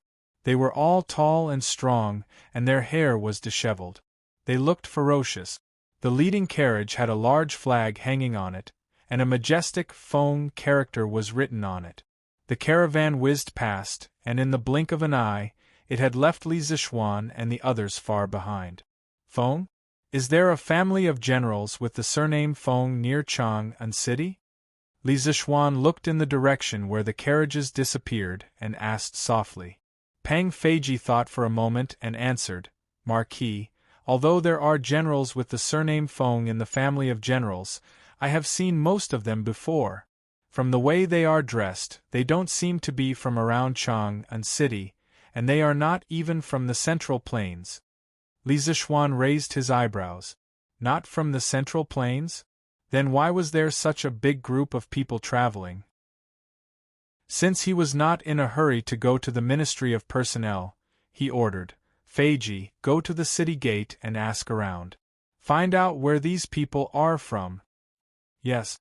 Pang Feiji accepted the order and rode his horse towards Yanqing Gate, which they had just passed by. After about the time it took to brew a cup of tea, he turned around and returned. Marquis, I have just asked the general at the city gate. The group of people just now came from Lingnan. It is said that Duke Gung of Lingnan sent his second son to meet His Majesty. The person in the leading carriage should be Duke Gung's second son, Feng Zhidai. Pang Feiji cupped his fists and answered. Duke Gung? Who is Duke Gung? Li Zishuan frowned and asked. He had heard of the few dukes in Tang Dynasty, but he had never heard of one called Duke Gung. Pang Feiji was sweating. He looked around and explained to Li Zishuan softly, Marquis, Duke Gung is the chief of Lingnan, Feng Ong. Feng Ong, chief of Lingnan. Li Zishuan muttered and suddenly realized. His expression changed slightly and he asked softly, Do you know why Feng Ong sent his son to Chang'an? Although Pang Feiji was no longer working in the Wu Ho government, he still frequently looked for his former colleagues to drink. Thus, he was still relatively well informed. He looked around, then went to Li Zishuan's side and whispered, Marquis, in April this year, the provincial governors of Lingnan accused the chief of Gaozhou, Feng Ong, of gathering troops to rebel. Duke Gung must be sending his son to the court to show his loyalty to His Majesty? Chapter 892. At the beginning of the new year, Feng Ong was fighting with Tan Dian and hadn't entered the court for a long time. The various prefectures reported Feng Ang's rebellion more than 10 times. Li Er planned to send the general of the Right Guards, Lin Mu, and the others to the Jiang and Ling provinces to suppress him. Wei Zheng advised, the Central Plains has just been pacified. Lingnan is far away and the terrain is dangerous. There is miasma and plagues, so we can't station a large army there. Also, Feng Ang's rebellion hasn't formed yet, so it's not good to mobilize a large army. Li Er said, there is an endless stream of people reporting Feng Ang's rebellion. How can you say that the rebellion hasn't formed yet? Wei Zheng replied, if Feng Ong rebelled, he would have split up his troops to occupy the strategic areas and attack the neighboring provinces. It's been a few years since he's been reported, but the Feng troops haven't left the country yet. There are no signs of rebellion. The various prefectures already suspect that the Feng family is rebelling, but His Majesty hasn't sent an envoy to appease them. The Feng family is afraid of death, so they don't dare to come to the court. If His Majesty sends an envoy to show his sincerity, The Feng family will be happy to avoid trouble. This way, they won't have to use the army to make him obedient. Thus, Li Er ordered the troops to withdraw. At the same time, he sent Wei Shushuan and Li Gongyan to Lingnan to express their condolences to Feng Ong. At the end of the 10th month, as Wei Zheng expected, Feng Ong sent his second son to the capital to show his loyalty. In essence, he used his second son as a hostage to express his intention to surrender. After asking about the cause and effect of the incident, Li Zishuan mounted his horse and slowly moved forward. He fell into deep thought. Li Zishuan, who had read a few transmigrating Tang novels in his previous life, knew a little about Feng Ong. This person was the undisputed king of Lingnan. The so-called Lingnan referred to the 5 ridges: Yueqing Ridge, Dupang Ridge, Mengzhu Ridge, Qitian Ridge, and Yu Ridge, in southern China. It included all of modern Guangdong, most of Guangxi, southeastern Yunnan, and northern Vietnam. Feng Eng's father used to be the governor of Gaozhou. At first, he used his ancestors' merits to become the county magistrate of Song Kong. In the second year of Rinshou's second year, Chao, Qing, and the other provinces rebelled. At that time, Feng Ong personally went to the capital to ask for an imperial decree. Emperor Wen summoned his left servant Yang Su to discuss the enemy's situation with him. Feng Eng's analysis was clear and logical. Yang Su was very surprised. Thus, he ordered Feng Yi to lead the Jiangling troops on a crusade. After the rebellion was quelled, he was given the title of Golden Purple Guanglu Daifu and Hanyang Prefect. In the 7th year of Dai, Feng Ong followed Emperor Yang to Liaodong and was later promoted to general of the left Wei. In the 2nd year of Yining, the Sui dynasty was destroyed. Feng Ong and his second son, Feng Zhidai, fled back to Lingnan. They gathered the chiefs of the various tribes and had 50,000 soldiers to guard the land and prevent chaos. Not long after, Feng Ong used Kangwu, Gaoyang, Zhuya, and Panyu regions to rely on Lin Shihong, who had set up a separatist regime in Lingnan. In the 3rd year of Tang Wuda's reign, Gao Faqing and Xian Baoche of Panyu and Xinzhou rose up and killed the officials of the imperial court. Feng Ong led his troops to quell the rebellion of Gao and Xian. Later on, Xian Baoche's nephew, Xian Zhichen, gathered his troops at Xinzhou and refused to fight. Feng Ong led his troops on an expedition. During the battle, Feng Ong took off his armor and shouted, "Do you know me?" When Xian Zhichen's soldiers saw that it was the famous Feng Ong, they immediately put down their weapons and knelt down to surrender. Xian Baoche, Xian Zhichen, and the others were all captured by Feng Ong. From then on, from Panyu to Kangwu, Guangxi Wuzhou, to Zhuya-Laizhou Peninsula and Hainan Island, they all submitted to Feng Ong. Feng Ong proclaimed himself to be the chief steward. He ruled over 20 prefectures and thousands of li of land. His territory was even larger than Zhao Tuo's, martial emperor of South Yu, Qin Dynasty's Southern Sea Dragon Chuan commander, founder of South Yu Kingdom, and former Qin Dynasty general. He was the undisputed king of Lingnan. Not simple. This matter shouldn't be as simple as it seems on the surface. Li Zishuan sat on his horse and muttered softly. Heroes were born in troubled times. For Feng Ong to be able to rule Lingnan and govern it well, he was definitely not an easy person. It was not an exaggeration to call him a hero of a generation. Li Zishuan believed that such a person would not be as cowardly as Wei Jing said to Li Zishuan. Li Zishuan did not believe that Madame Feng was afraid of death and did not dare to come to the imperial court. This time, when Feng Ong sent Feng Zhidai to the capital, in the eyes of others, it might be Feng Ong showing his loyalty to Li Er by sending his son over as a hostage. However, in Li Zishuan's eyes, this move might not be without the intention of spying on the imperial court. Li Zishuan had always disdained those who sent their sons to the capital as hostages to show their loyalty. A few hundred years later, Zhu Di sent his sons to Jinling as hostages to the Jiangwen emperor. Was that enough to show his loyalty? In the end, he still usurped the throne, If someone really wanted to rebel, they would not stop just because their sons were in someone else's hands. Moreover, Li Zixuan had heard that Feng Ong had more than 30 sons. If he really wanted to rebel against the imperial court, would he give up his throne for a son? Obviously not. Li Zixuan was not measuring the stature of a gentleman with his own yardstick. It was just that, in this feudal era, he felt that there were very few people in the world who had no ambition like him.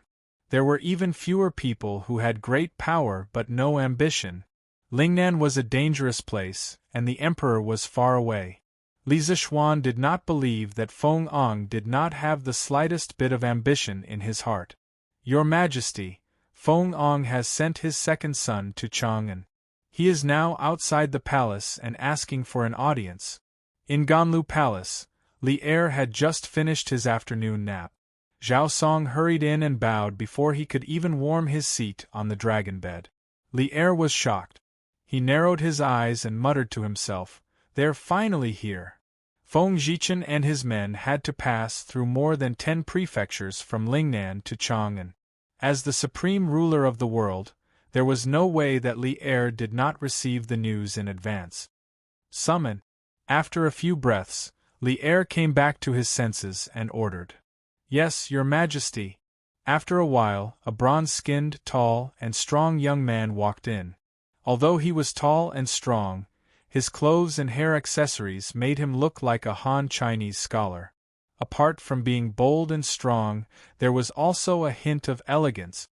"Your subject, Feng Zhichen, pays his respects to Your Majesty." The young man walked up to Li Er, bowed deeply, and said respectfully. Li Er looked at Feng Zhichen for a while before smiling. "At ease. Tianxi must be tired from the journey. Why don't you rest at the inn for a few days before coming to see me?" Feng Zhichen, courtesy name Tianxi, courtesy name Fuyuan. Feng Zhichen immediately bowed and said very sincerely, "Your Majesty, my father is being attacked by scoundrels. As a son, there is no time that I do not want to help my father clear his name as soon as possible so that Your Majesty will not be suspicious. Therefore, I rushed all the way here to ask for forgiveness on behalf of my father. How would I dare to rest at the inn? Here is a letter written by my father. It explains the situation in Lingnan in detail. I hope Your Majesty can read it." At this point, Feng Zhichen took out a painted letter from his sleeve and raised it above his head with both hands in a very respectful manner. Chapter 893. In the Ganlu Palace, Zhao Song took the letter from Feng Zhidai and used his internal energy to check it. After confirming that there was no problem, he handed it to Li Er. Li Er opened the envelope, calmed himself down, and began to read it carefully. The palace fell into silence. Even the sound of a pin dropping could be heard. Half an hour later, Li Er put down the letter and raised his head to look at Feng Zhidai. With a kind smile, he said, "I've finished reading Duke Geng's letter. As for the matter of the provinces accusing your father, I'll have someone investigate it thoroughly and give your family an explanation." In fact, the content of the letter was not important. It was enough that Feng Ong was willing to send his son to Chang and to show his loyalty. The rumors of rebellion would be dispelled. Feng Zhidai cupped his hands and said, "Thank you for trusting my father, Your Majesty." Li Er waved his hand and smiled. High Duke Geng is loyal to the country. He guarded Lingnan for many years and made hundreds of thousands of people in Lingnan live in peace. His contributions cannot go unnoticed. I'll remember all these. Tianxi, you must be tired from your long journey. Go to the post house and have a good rest. I'll arrange a position for you tomorrow morning. Feng Eng's letter clearly stated that Feng Zhidai would stay in Chang and accompany Li Er from now on. Feng Zhidai did not show any surprise. Obviously, he already knew about Feng Eng's arrangement. He quickly cupped his hands and said, "Thank you for your concern, Your Majesty. I'll take my leave." He took the official seal from the Ministry of Personnel Affairs and asked someone to send the Kung Fu/non-Kung Fu football management rules that Li Er asked him to write to the palace. According to the type of game, there were strict rules on the behavior of the players. Anyone who violated the rules would be severely punished. It was considered a regulation of the Tang Empire's football to reduce malicious behavior on the football field. When he returned to the academy, the bearded man reported, "Yamacho, after the Datong Daily was sent out today, 28 people came to register their teams and received their football." Li Zixuan had asked Zhang Zhongjian, the PE teacher of the academy, to manage the affairs of the football association. This bearded man looked rough and uncouth, but if one talked to him in detail, one would find that he was not only uncouth, but also proficient in the art of war and strategy. Which uncouth from Jianghu could be better than him? Li Zixuan personally poured a cup of wine for the bearded man because he knew that the bearded man did not like to drink tea like himself.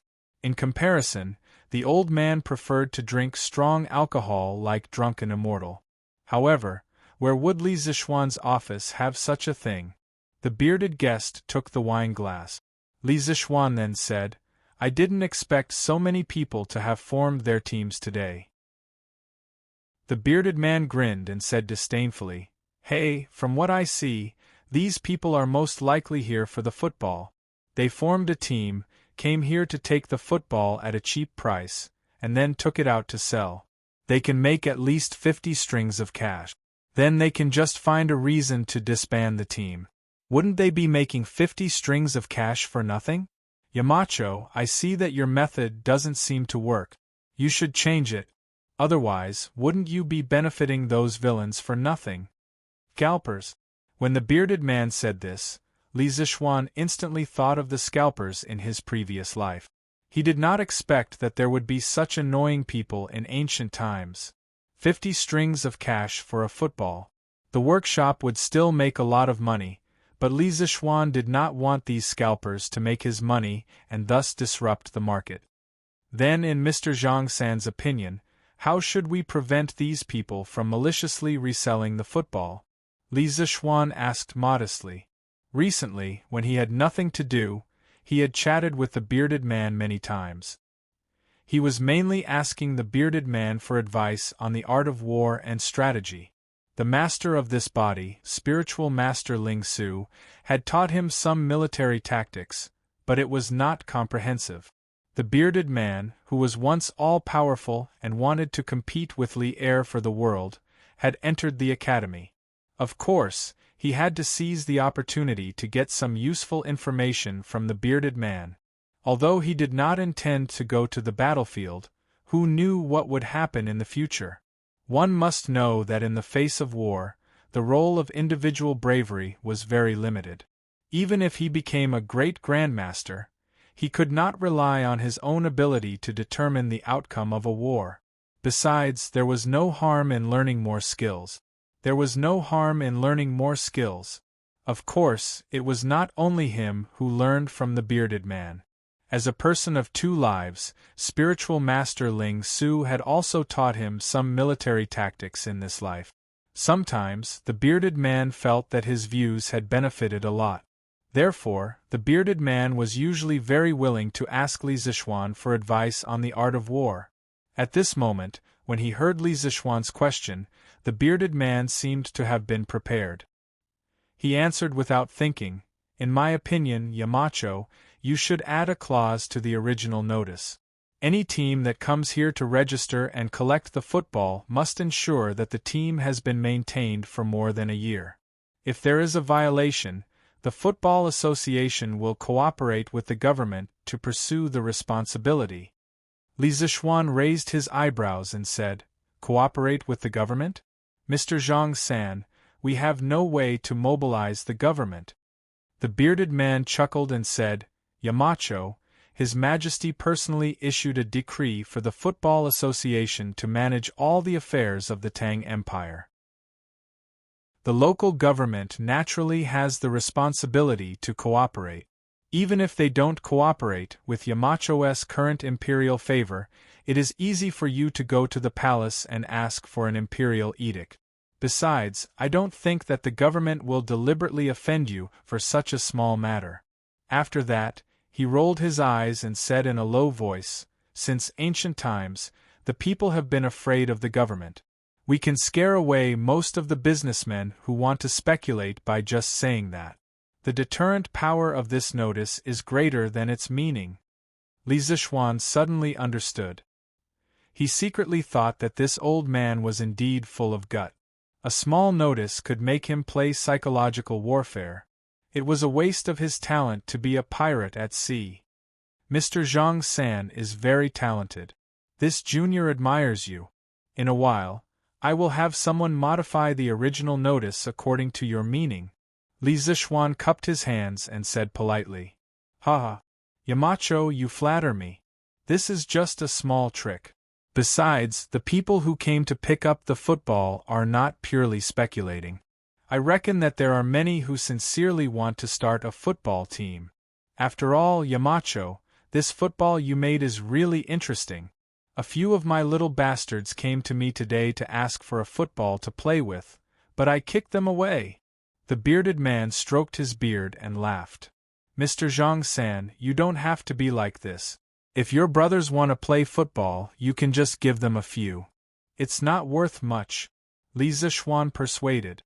The bearded man waved his hand and said resentfully, "I can't give it to you, I can't give it to you.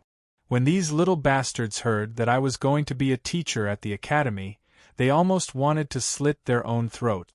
They felt that I had embarrassed them, and now they want to ask me for a football? No way."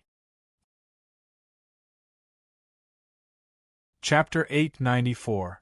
Back then, the bearded man had agreed to Li Zishuan's request to stay in the academy as a private individual, so he was the only one who stayed in the academy. Most of his subordinates were still at sea helping him manage his family business, while a small number followed him to Chang'an, wanting to stay behind to take care of him. It was impossible to say that all of these people agreed to let the bearded man stay at the academy as a guard for a year. There would definitely be voices of opposition. However, the bearded man had been at sea for so many years and had long been infamous. Even if they didn't agree in their hearts, they didn't dare to say it out loud. However, later on, these pirates heard that the bearded man had become a teacher at the academy. Moreover, they had stayed in Chang'an for so long and had heard a lot about Yanwang College. As a result, they weren't so opposed to their boss staying at Yanwang College. Moreover, the bearded man had told them that as long as they stayed at the academy for a year, they would be able to obtain detailed sea maps of all the seas. At that time, the world was so big that they could go anywhere. Recently, they heard about the new sport of football. Moreover, the bearded man was a manager of the Football Association, so they thought of coming over to ask for a football to play with. After all, they were new here and were unfamiliar with the place. Even if they were to line up at the strange interest pavilion, they reckoned that they wouldn't be able to find the right door. Even if they found the right door, they wouldn't be able to line up faster than those rich young masters with membership cards. However, they never expected that after their boss found out about the situation, he actually chased them out without saying a word. The affairs of the world were truly unpredictable. Hee, then I wonder how Mr. Zhang San feels about his life at the academy? Li Zishuan asked tentatively. The bearded man looked deeply at Li Zishuan and then laughed loudly. "Ha ha! Yamacho, don't try to test me. Since I, Zhang Zhongjian, have agreed to stay at the academy for a year, then I will definitely fulfill my responsibilities within this year. Yamacho, if you want me to go east, I definitely won't go west. Besides, I have good wine to drink and fresh meat to eat in the academy. My days here can be considered carefree and happy. If it weren't for the fact that I still want to wander the sea for a few more years, I'd rather retire on the Cloud Mountain." Li Zishuan's expression did not change when his thoughts were seen through. He smiled and said, Well, when Mr. Zhang-san is tired of life at sea, the Academy will always welcome you back. Haha. Then I would like to thank Yamacho. The bearded man's eyes flashed. He raised his wine cup and saluted Li Zixuan from afar. Then, he laughed loudly. He wasn't kidding when he said that he wanted to retire at Yanhuang College. He had long known that Li Zixuan was an extraordinary person. Yanhuang College would one day become the holy land of learning in Tang Empire. He would have no regrets if he could retire at such a place. Your Majesty, is there something on your mind? At midnight, in the west court of the Imperial Palace, the Empress' bedroom, Empress Zhangsun, who had rested for more than 2 hours, inadvertently woke up. She found that Li Er, who was lying beside her, was still awake. His dark eyes reflected the light of the fire outside the bedroom, looking particularly bright. She was moved and asked aloud, Maid Guanyin, why are you awake now? Is it because I— No, Your Majesty. I woke up by myself. Empress Zhangsun hurriedly explained without waiting for Li Er to finish. Li Er leaned against the headboard and sighed faintly. After a while, he said, Today, Feng Ong sent his son to the capital. I met his son in the afternoon. Like father, like son. Empress Zhangsun was also a quick-witted person. She thought about it and understood what Li Er was worried about, so she said, Your Majesty, are you worried about Lingnan? But since Feng Ong is willing to send his son to the capital, it means that he has no disloyalty to Your Majesty. Why are you still worried? Li Er shook his head and said in a dull voice, Feng Ong would rather send his most valued son to Chang, and as a hostage than to personally come to Chang and to see me. I feel uneasy. Just because he is a hostage doesn't mean that he has no ambition. In the past, Qin Shi Huang's father Qin Zhuangxiang, Qin Shi Huang's great-grandfather Qin Zhaoxiang, and Yen Crown Prince Dan of the Warring States period were all hostages. But what happened later proved that all of them were ambitious people. It's really hard to guess what Feng Ong is thinking. Empress Zhangsun was silent for a while and then comforted, Your Majesty, why are you so worried? At present, my great Tang's treasury is abundant, and we have produced many talented people. We also have no shortage of brave and skilled generals. Even if Feng Ong is disloyal and decides to take the risk, this servant is confident that he is no match for the imperial court. Your Highness should relax and rest early. Li Er nodded and praised, Maid Guanyin is right. I only hope that Feng Ong can understand the current situation. Otherwise, the Tang Empire will fall into serious internal friction. The next day, a piece of news in Datong Daily once again caused an uproar in Chang'an. It was Ma Zhou who sorted out the content of Li Zixuan's class yesterday morning. After Li Zixuan approved it, it was published on the front page of Datong Daily. The title was Engineering New World. What? How could a small needle-throwing game calculate the approximate value of the ancestral rate? How is that possible? That's right. That's the ancestral rate. How can it be calculated so easily? The newspaper must be bragging. Yes, it's bragging. Hey, that's not right, is it? If you don't believe it, you can follow what the newspaper said and do it yourself. You didn't even do it yourself. What right do you have to say that the newspaper is bragging? That's right. If you don't believe it, you can find a few hundred people to do an experiment. Humph. Let's do it. When I return to the Imperial College, I will gather my classmates to do a needle game for you to see. After saying that, this person left with his companions. TSK, so it's from the Imperial College. When the Duke of Yong and was teaching at the Imperial College, it was really lively there. What a pity. Now, our Hongwen Library is still using the blackboard chalk invented by the Duke of Yong and Sai, we still use the Dictionary of Tang Dynasty compiled by the Duke of Yong and many people reminisced about the time when Li Zixuan was teaching at the Imperial College. Hey! Look, this news isn't over yet. The Duke of Yong and can create rainbows? There's even a metal box to send messages? The Duke of Yong said that this thing can allow two people thousands of miles apart to communicate. That's too magical. The Duke of Yong can even turn water into two types of gas. One can make iron burn, and the other can explode upon contact with fire. This is like magic. This piece of news, engineering, a new world, really brought everyone into a new world. The influence of engineering once again spread. Chapter 895. When the news from the Tang Daily reached the Imperial College, it caused another uproar, especially in the School of Mathematics, which caused an unprecedented shock. Li Zixuan had resigned in anger. Not only did he take all the students from the School of Mathematics, but he also poached the original teacher, Su Hongji. The School of Mathematics was once in an awkward situation where there were no teachers or students. Left with no choice, Kong Ingda personally came forward and invited the retired professor of mathematics, Lu Hongyuan, Su Hongji's mentor, to come out of seclusion once again. He also selected a group of students from the various prefectures to fill in the gap.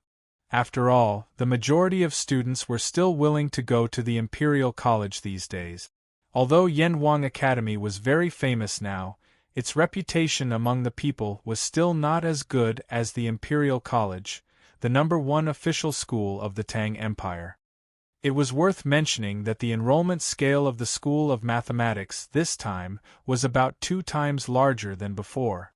A total of 71 students were recruited. It was as if they wanted to compete with Yanwang College in the field of mathematics.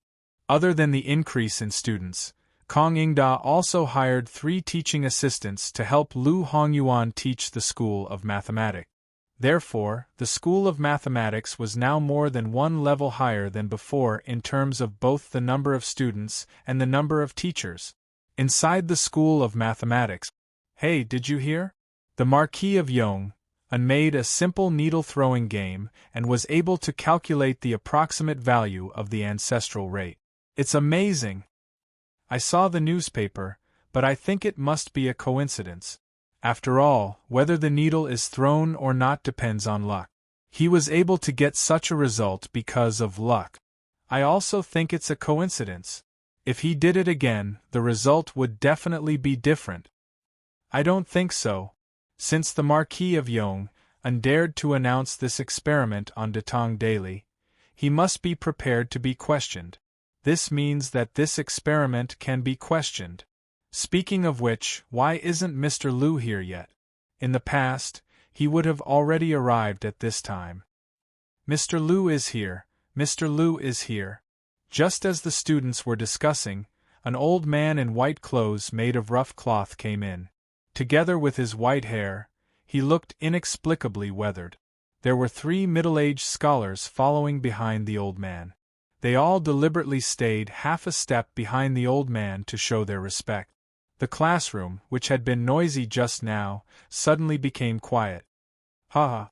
This old man heard you all talking about the needle experiment in the newspaper just now. Presumably, you all want to know whether the results in the newspaper are a coincidence or not, right? The old man stood on the podium and chuckled as he looked at the students below. This old man was Lu Hongyuan. He had already reached the age where he could enjoy the rest of his life, but he was invited back. He had stayed in the Imperial College for more than 10 years, so he was still reluctant to leave this place. No students responded. After being in the Imperial College for so long, they all knew that the majority of the teachers in the Imperial College did not like students discussing matters related to Li Zixuan. This was already an unspoken fact. Although they couldn't make a sound, the students' eyes were all shining as they looked at Lu Hongyuan. Lu Hongyuan did not have any prejudice against Li Zixuan. On the contrary, he had bought a copy of Li Zixuan's new mathematics textbook and studied it. Seeing that the students wanted to speak but did not dare to, he smiled and said, "Actually, it's not just you all who want to know. This old man also wants to know whether the results obtained by the Marquis of Yong are a coincidence. Before class, this old man prepared a piece of paper with lines drawn on it and a bag of thin needles. The distance between the lines and the length of the needles are exactly as described in the newspaper. Thus, today, our Imperial College will also conduct a needle experiment to see if the results in the newspaper are a coincidence. As Lu Hongyuan spoke, he took a gray cloth bag from an assistant teacher. Inside was a piece of paper with lines drawn on it and a bag of thin needles. The reason why he was late for class today was to prepare these two things. When the students heard this, they could not help but whisper among themselves. Wow! We are also going to conduct a needle experiment? Mr. Liu is really open-minded. Hey! If we can prove that the results in the newspaper are a coincidence, won't our Imperial College become famous this time? Haha. In my opinion, it is most likely a coincidence. Haha, I don't think so. Lu Hongyuan patted the table and signaled for the students to be quiet. Then, he said, there are a total of 71 students in the Imperial College of Mathematics. The number is still a little small. In order to match the total number of needles in the newspaper, you will all come up in order to cast the needles. Each of you will cast 10 times. Be careful not to use too much force and throw the thin needles out of the paper. The 3 teachers and I will help you count the number of times you cast the thin needles. Yao Yuanhe, come up. We will start with you. Then, Lu Hongyuan spread out the paper and instructed a student sitting at the door. Yes, Mr. Liu. The student responded and ran up excitedly. The other 3 assistant teachers took a pen and paper and stood behind Lu Hongyuan, ready to take note. The verification experiment of the needle-throwing experiment was officially launched in the Imperial College of Mathematics. The whole experiment lasted for more than an hour before it was announced to be over. Since it was a real-time count, the assistant teachers immediately counted the number of needles cast by the students each time they cast the thin needles. Therefore, the final results were tabulated not long after the experiment ended. Lu Hongyuan checked his own statistical results with the 3 assistant teachers. When he found that the results were the same, he turned to the students and said, "We have a total of 71 students. Each of you cast 10 times, which means that you cast 710 times in total. After the 3 teachers and I tabulated, you cast the thin needles in the center line a total of 226 times." As soon as his voice fell, a student with a slightly better memory immediately exclaimed, 710, 226, the results on the newspaper are 713, 227. Our results are so close to the ones in the newspaper. Wow! All the students in the hall were in an uproar. The 3 assistant teachers on the podium were also stunned. This was because at this time they also recalled the data in the newspaper. Lu Hongyuan's expression didn't change. He turned around, picked up a piece of chalk, and started calculating on the blackboard. When the students saw this, they hurriedly stopped their discussion and quietly watched Lu Hongyuan calculate. 710,226 is equal to 3.14159292. When he reached the 7th decimal place, everyone's expressions became interesting. Lu Hongyuan, who had always been calm in the face of changes, was no exception. At this moment, the old teacher was so excited that he was trembling all over. He didn't even notice that the chalk in his hand had fallen to the ground. A miracle! I actually calculated the 6th decimal place of the ancestral rate. This. Chapter 896. The results of the Institute of Mathematics and Mathematics shocked the entire Imperial College. The professors, teaching assistants, and Confucian scholars who were unhappy with Li Zixuan and mocked Li Zixuan for getting such a result were all slapped in the face by the results of the Institute of Mathematics and Mathematics. Didn't you say that Li Zixuan was lucky to get the approximate value of the ancestral rate to 3 decimal places? Then Lu Hongyuan used the same method to get the ancestral rate to 6 decimal places. What should you say? This could completely prove that Li Zixuan's calculation of the ancestral rate of the needle experiment was reasonable. Those who understood the key points were all scared silly. One of the biggest problems in the history of mathematics, ancestral rate, was actually able to get the approximate value through a simple needle game. The circle cutting technique was simply too weak in front of this. Perhaps if Zhu Chongji was alive, he would be shocked speechless for a long time after hearing such a seemingly absurd method of calculating ancestral rate. It was terrifying to think about. If even a needle could be used to calculate ancestral rate, then wouldn't it be true that Li Zixuan used a glass mirror to create a rainbow, double slit to create stripes, iron box to communicate, and water to create 2 gases? What kind of knowledge was engineering? How could it be so magical?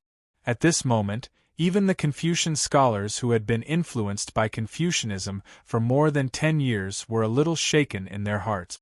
They felt that engineering seemed to be more advanced and useful than Confucianism. But they didn't dare and didn't want to say these thoughts out loud. Because they were the disciples of Confucianism, they were also the defenders of Confucianism, and they were also the beneficiaries of Confucianism. But just because the Confucian scholars didn't dare to say it, it didn't mean that the other students didn't dare to say it. In the Institute of Mathematics and Mathematics, as soon as class ended, Lu Hongyuan and the 3 teaching assistants stepped out of the classroom, and the students in the classroom immediately went into an uproar. Too magical! This experiment is too magical! Even with the circle cutting technique, it is very difficult to accurately calculate the ancestral rate to 6 decimal places. But this simple needle experiment actually did it. Yes.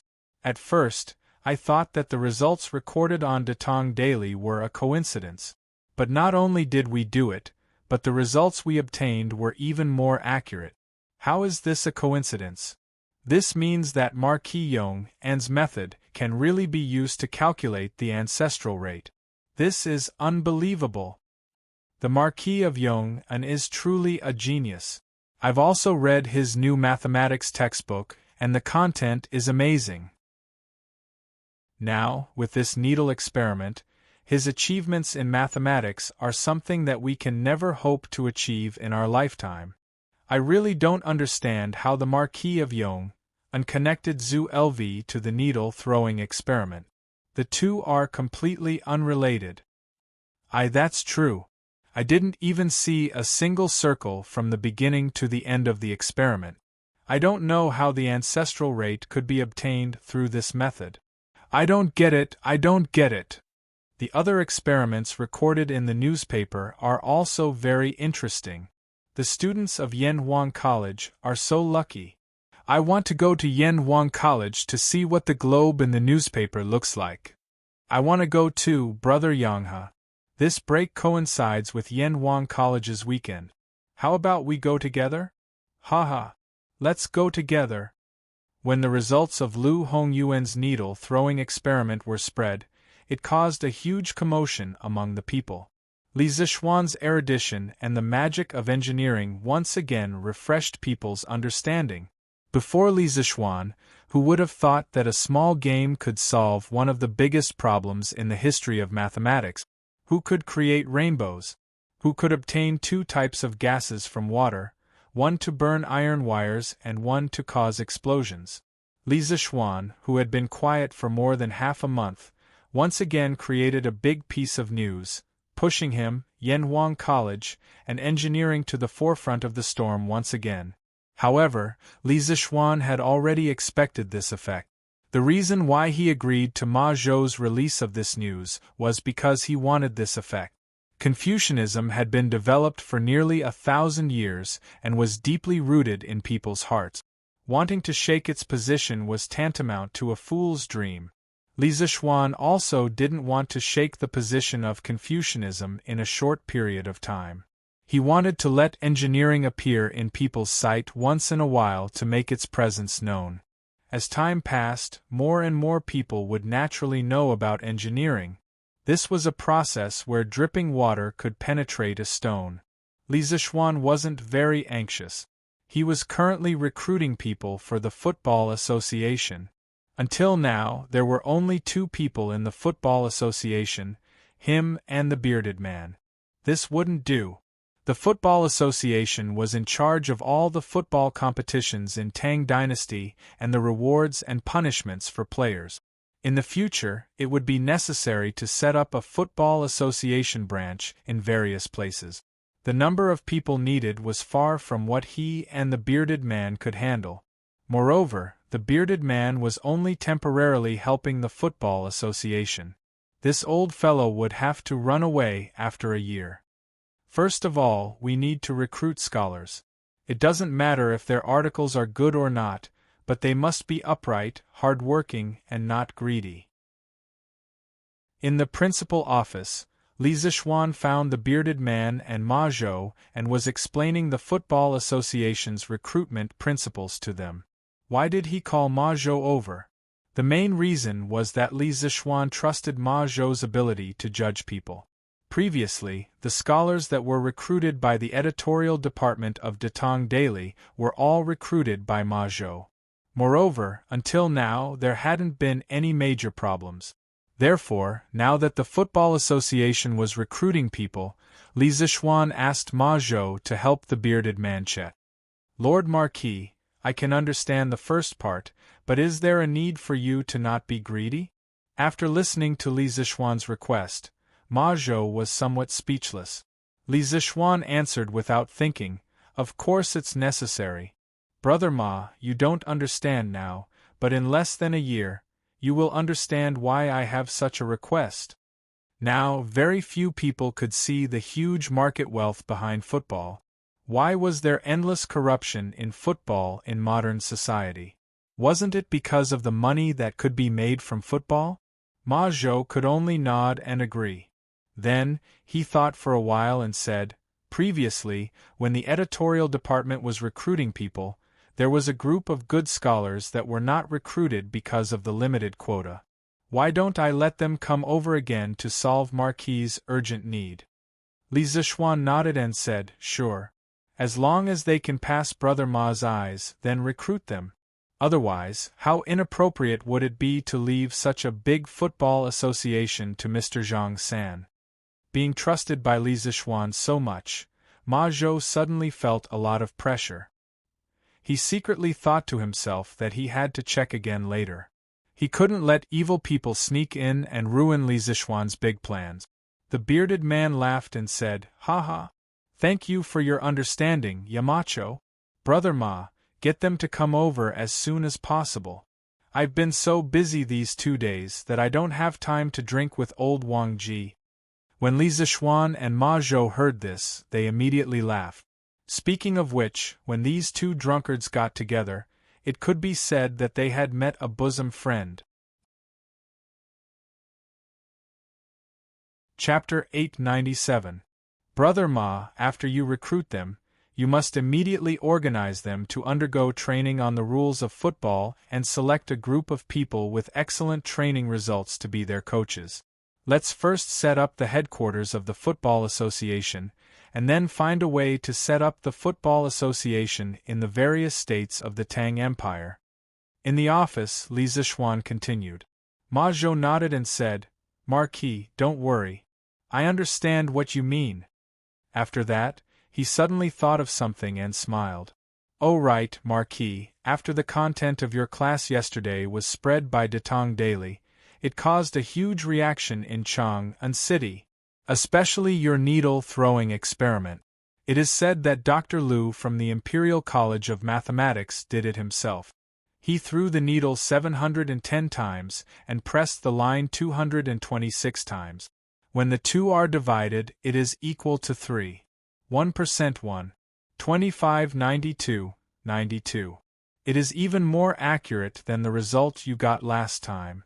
Li Zixuan was a little surprised. Density rate, this Dr. Liu actually got the density rate. Back then, Buffon proposed the needle-throwing experiment, and the Italian mathematician Lazzarini coincidentally used the needle-throwing experiment to get the density rate. Now, he proposed the needle-throwing experiment, and Dr. Liu got the density rate. It had to be said that history was always surprisingly similar. There were many coincidences in the unseen world. Oh? Then this Dr. Liu is really lucky. Li Zixuan sighed with a calm expression. Ma Zhou continued excitedly, Marquis, after Dr. Liu's result was spread, the scholars among the people were more convinced by the other content in the newspaper. Now, the reputation of our Yanhuang College will be even more prosperous. After Ma Zhou finished speaking, the bearded man looked at Li Zixuan thoughtfully. No one knew what he was thinking. Marquis. At this moment, there was a knock on the door and Pang Feiji's voice. Ma Zhou and the bearded man looked at each other and found an excuse to leave. They understood that Pang Feiji did not come in directly but chose to knock on the door. It meant that he had something to talk to Li Zixuan alone. Feiji, what's the matter? After the bearded guest left with Ma Zhou, Pang Feiji walked in. Li Zixuan looked up at Brother Chicken and asked. Pang Feiji cupped his fists and said, Marquis, I've received news that Feng Jidai was conferred the position of Vice Minister of Guards by His Majesty during the morning court meeting. He was also given a mansion. It seems like he's really going to stay in Chang, and for a long time. Vice Captain of the Imperial Guard? Li Zixuan searched for relevant information in his mind and said softly, It seems that he really is here to be a hostage. The guard office was one of the 9 temples. Northern Qi established the guard office, and the guard was renamed the Minister of the Guard Office or Minister of the Guard. The deputy was called the Vice Minister of the Guard. During the Sui and Tang dynasties, it became a non-official position. It was mainly in charge of the palace, ceremonies, and ceremonial ceremonies. It lasted until the Southern Song dynasty when it was incorporated into the Ministry of Work. Li Er gave Feng Jidai such an easy job. Anyone with a little political brain could understand the deep meaning behind it. There's no need to pay attention to this person anymore. All we need to do is to take care of our own land.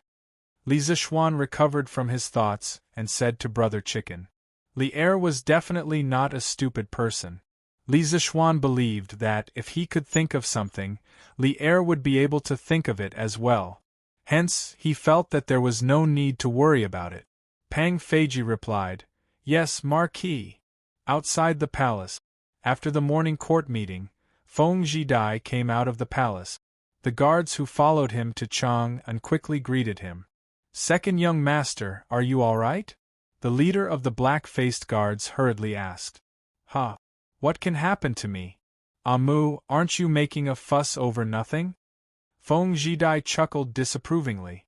The black-faced guard said seriously, Young master, we're in Chang and now. It's not like Lingnan. I have to ensure your safety. Feng Jidai helplessly waved his hand and said, All right. Go to the inn and pack your luggage. We have a new mansion. The black-faced guard cupped his hands and agreed. On the way, Feng Jidai sat in the carriage and inadvertently heard that the pedestrians on the road seemed to be discussing the same thing. He opened the window and shouted to the guard outside, Ah Mu, come here. Young master, what's the matter? The black-faced guard called Ah Mu came to the window and asked. Feng Jidai said, What do the people on the road mean by the needle experiment? Why do I feel like everyone is talking about this? Amu frowned and replied, Young master, I've asked them earlier. They're talking about the content of today's Datang Daily. It seems like the Duke of Yong and has made an incredible discovery again. Datang Daily? Oh, isn't Chang and the origin of Datang Daily? Along the way, Feng Jidai had seen the Datang Daily in other states. This was also thanks to the help of the Wang family of Taiyuan. Otherwise, he could only read the newspaper in Chang'an. Amu, send someone to buy today's Datang Daily for me. Go now. Feng Jidai ordered again. Yes, young master. After Amu agreed, he sent someone to buy the newspaper. After a while, he returned with a copy of the Datang Daily. Feng Jidai took the newspaper, and the carriage started moving again, heading in the direction of the post house. Feng Jidai, who was in the carriage, read the headlines of today's news and thought about the content of the passers-by's discussion. His eyes narrowed instantly. Li Zishuan, I've heard some of your deeds in Lingnan. Now that I'm in Chang'an, how can I not take this opportunity to understand you better? Feng Jidai's eyes were deep as he muttered to himself. Young master, we've arrived at the post house. After an unknown period of time, Amu knocked on the window of the car and shouted. I know. Feng Jidai put down the newspaper, lifted the curtain, and jumped off the carriage. Amu, come with me. Unexpectedly, Feng Jidai was not in a hurry to enter the post house. Instead, he walked to a quiet bamboo forest and ordered. Amu hurriedly followed. Young master, help me gather some information about the Marquis of Yong'an. As long as it's about him, I want it. The more detailed, the better. Feng Jidai ordered with his hands behind his back. Amu's expression changed slightly as he asked, Young master, you're thinking of… Feng Jidai turned his back to Amu and said, You don't need to know what I'm thinking. Be careful when you're trying to gather information. This is Chang'an, and His Majesty has many spies. Don't let anyone find out. Don't look for Li Zishuan's people to gather information about him. That will easily expose you, understand? Amu cupped his fists and said, I understand. Don't worry, young master. I won't cause you any trouble. Chapter 898. The mansion that Li Er gave to Feng Jidai was located in Yongxing Square, which was in the east of the imperial city. Coincidentally, this mansion was right next to Wei Zheng's house. Feng Jidai could be considered to be Wei Zheng's neighbor. Young master, old master has some old friends in Chang'an. When do you want to visit them? Feng Jidai and the rest brought their luggage to the new mansion.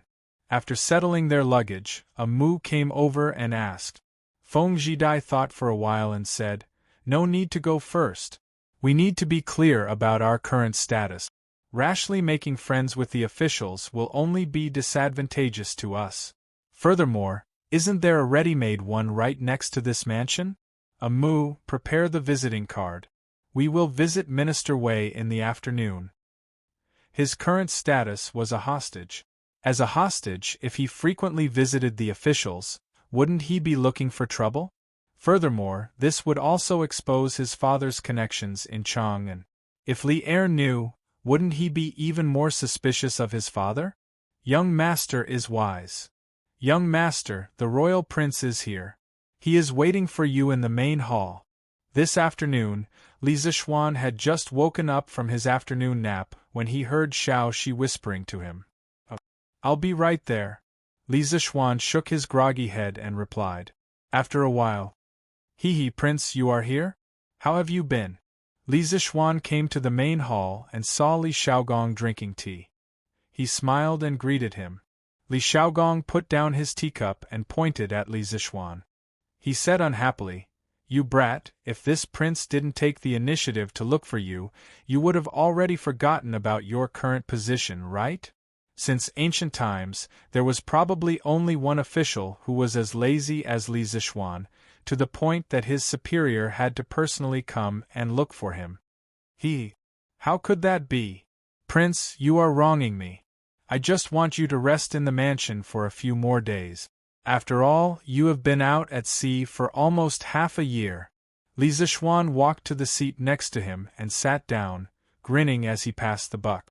When Li Zishuan proposed the establishment of the Department of Shipbuilding and appointed Li Xiaogong as the head of the department, he said that since Li Xiaogong had just returned from the sea, he would allow Li Xiaogong to rest for a month before starting the establishment of the Department of Shipbuilding. That was why Li Zishuan said that. Li Xiaogong stared at him and said, Kid, don't push the blame onto this king. It's true that this king has been out at sea for months, but do you really want this king to rest at home for a month? I'm not that delicate. He really didn't know how to appreciate good intentions. Li Er really found a good employee, but you didn't even want to give him a break. Your Highness is wholeheartedly devoted to the country. You work hard day and night and do your best.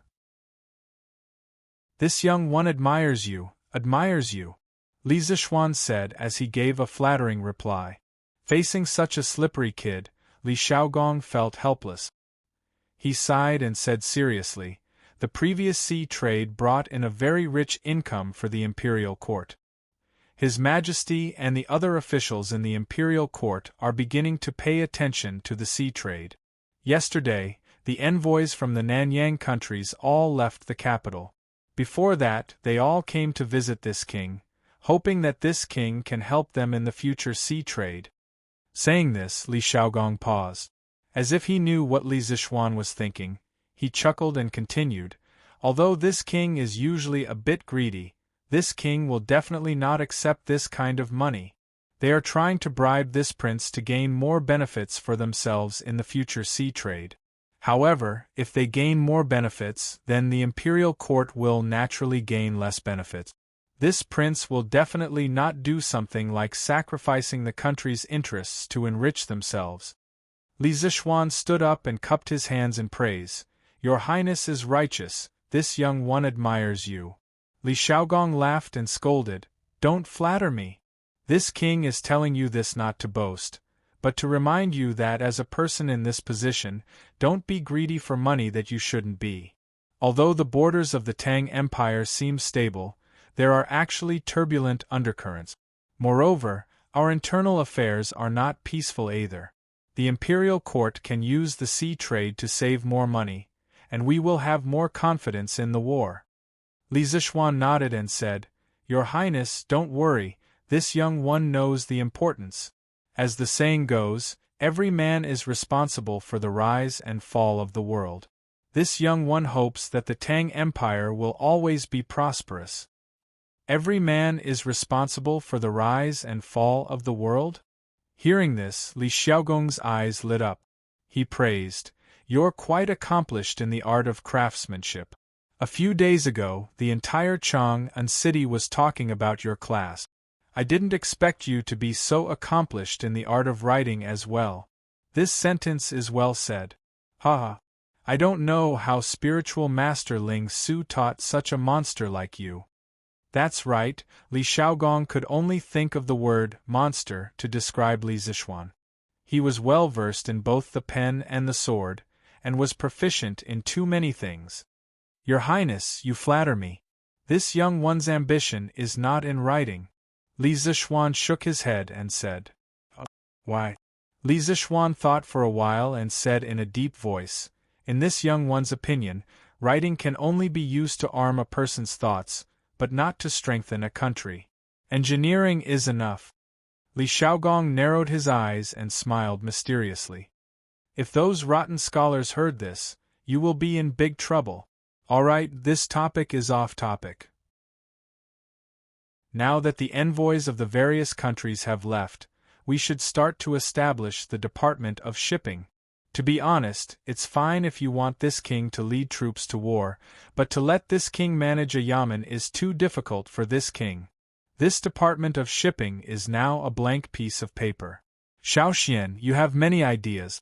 First, think of the regulations of the Department of Shipping, then write a copy for this king. If there are no problems, we will show it to His Majesty for a look. Strive to have the Department of Shipping open before the end of the year. Li Zishuan was helpless. He had not finished the matters of the Football Association, and now he was asked to establish the Department of Shipping. It was really one wave after another. However, this was something he had promised Li Er before, and he could not go back on his word now. Yes, this young one will draft the regulations of the Department of Shipping as soon as possible. Your Highness, please wait for the good news. Although he was complaining in his heart, he still had to do what needed to be done. Haha. This king knows that you are unwilling, but you are being loyal to the country. In the future, this king will personally go to Guangdong. In comparison, the burden on you is still light. Li Xiaogong seemed to have seen through Li Zixuan's thoughts and could not help but laugh. Li Zixuan inexplicably shuddered. Li Xiaogong was right. He was only giving ideas in Chang'an, and it was far better than Li Xiaogong going to Guangdong for a long time on a business trip. To Li Zixuan, in this era where there were no trains or planes, he was not willing to go far even if he was beaten to death. Chapter 899. By the way, Xiaoxian, the football you've been working on seems to be quite interesting. I heard that His Majesty even came to Yanhuang College to play a game. If I didn't have to go south soon, I would probably form a team to play too. In the main hall of the Yunshan residence. After Li Xiaogong finished talking about business, he suddenly talked about the recent football. His face was full of regret. Obviously, he should have heard a lot about the 2 football games of the academy. Li Zixuan smiled and said, "Since your highness likes football, I'll give you 2. You can take them to the south to play. Besides, when everything is settled there, His Majesty will definitely summon you back."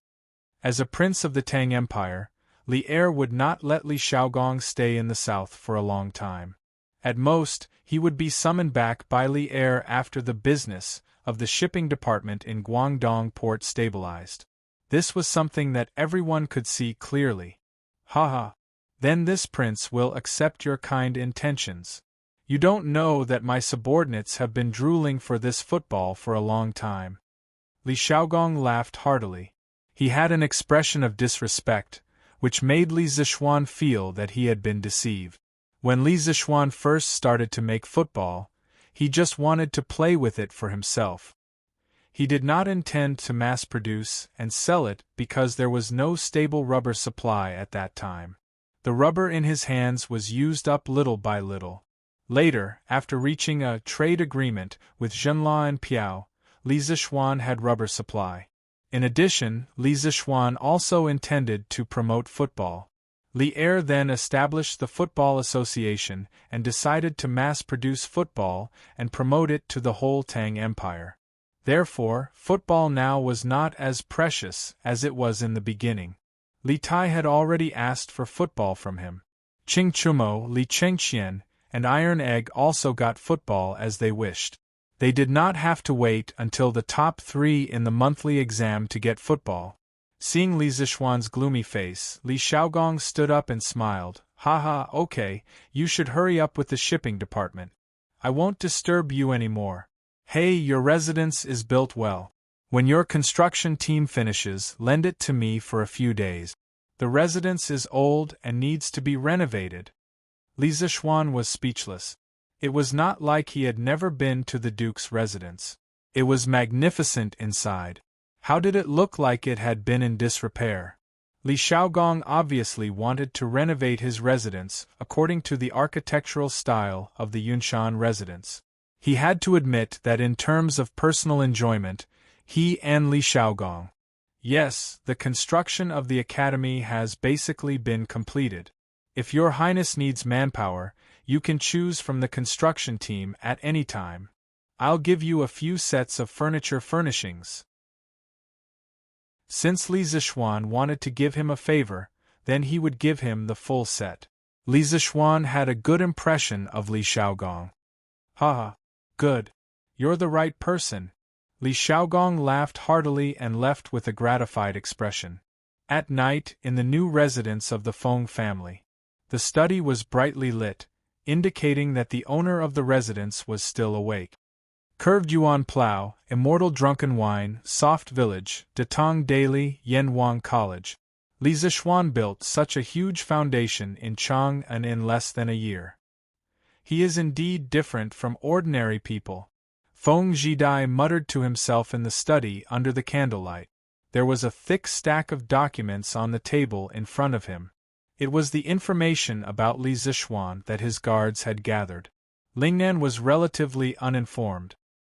He had heard of Li Zixuan's name and had used Li Zixuan's items, such as Datong Daily and Immortal Drunken Wine. But after reading the information, he realized that Li Zixuan had done a lot of things in the past year. The more he read the information, the more shocked he was.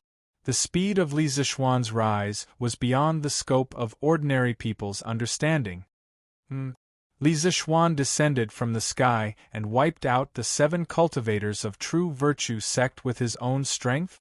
After turning to the next page and seeing the note on it, Feng Jidai's eyes narrowed and his face turned solemn. He quickly read it carefully. The study was terrifyingly quiet. Only the sound of insects and the sound of Feng Jidai turning the pages could be heard occasionally. After a quarter of an hour, Feng Jidai put down the documents and raised his head. His eyes were deep and his face was very ugly. He muttered, "Immortal lamp, true Qi iron ball? How is this possible?" "Mu. Young master." Feng Jidai was in a daze for a while. Then, he called Mu and asked in a deep voice, "Do these immortal lamp and true Qi iron ball really exist?" Mu bowed and replied, "Young master, these immortal lamps do exist." During the Mid-Autumn Festival, the Marquis of Yong brought his wife and sat on the immortal lamp to tour around Chang'an City. Countless people saw it. As for the true Qi iron ball, it was only passed down from the imperial court. As for whether it is real or not, this subordinate has no way of knowing. There really is a divine object that can take people to the sky. Feng Jidai's face showed a trace of disbelief. Suddenly, he seemed to have thought of something and asked anxiously, "How many of these true Qi iron balls does Li Zishuan have?" Mu was stunned and then replied, "According to the Marquis of Yong, there is only one true Qi iron ball." His master, spiritual master Ling Su, poured all his strength into it before he passed away. Feng Jidai's face turned ugly. Nonsense.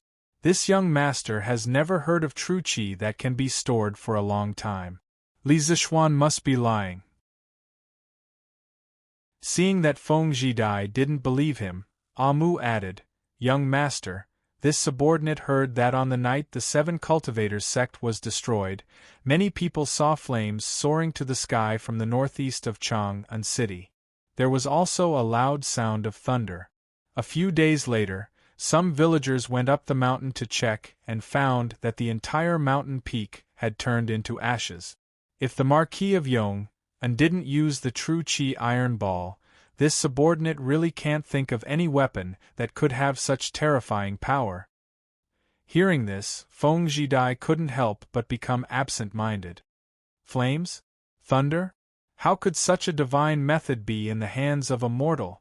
After a while, he came back to his senses and ordered, "Mu, find an opportunity to send a message to my father. Tell him not to move. He can't be defeated."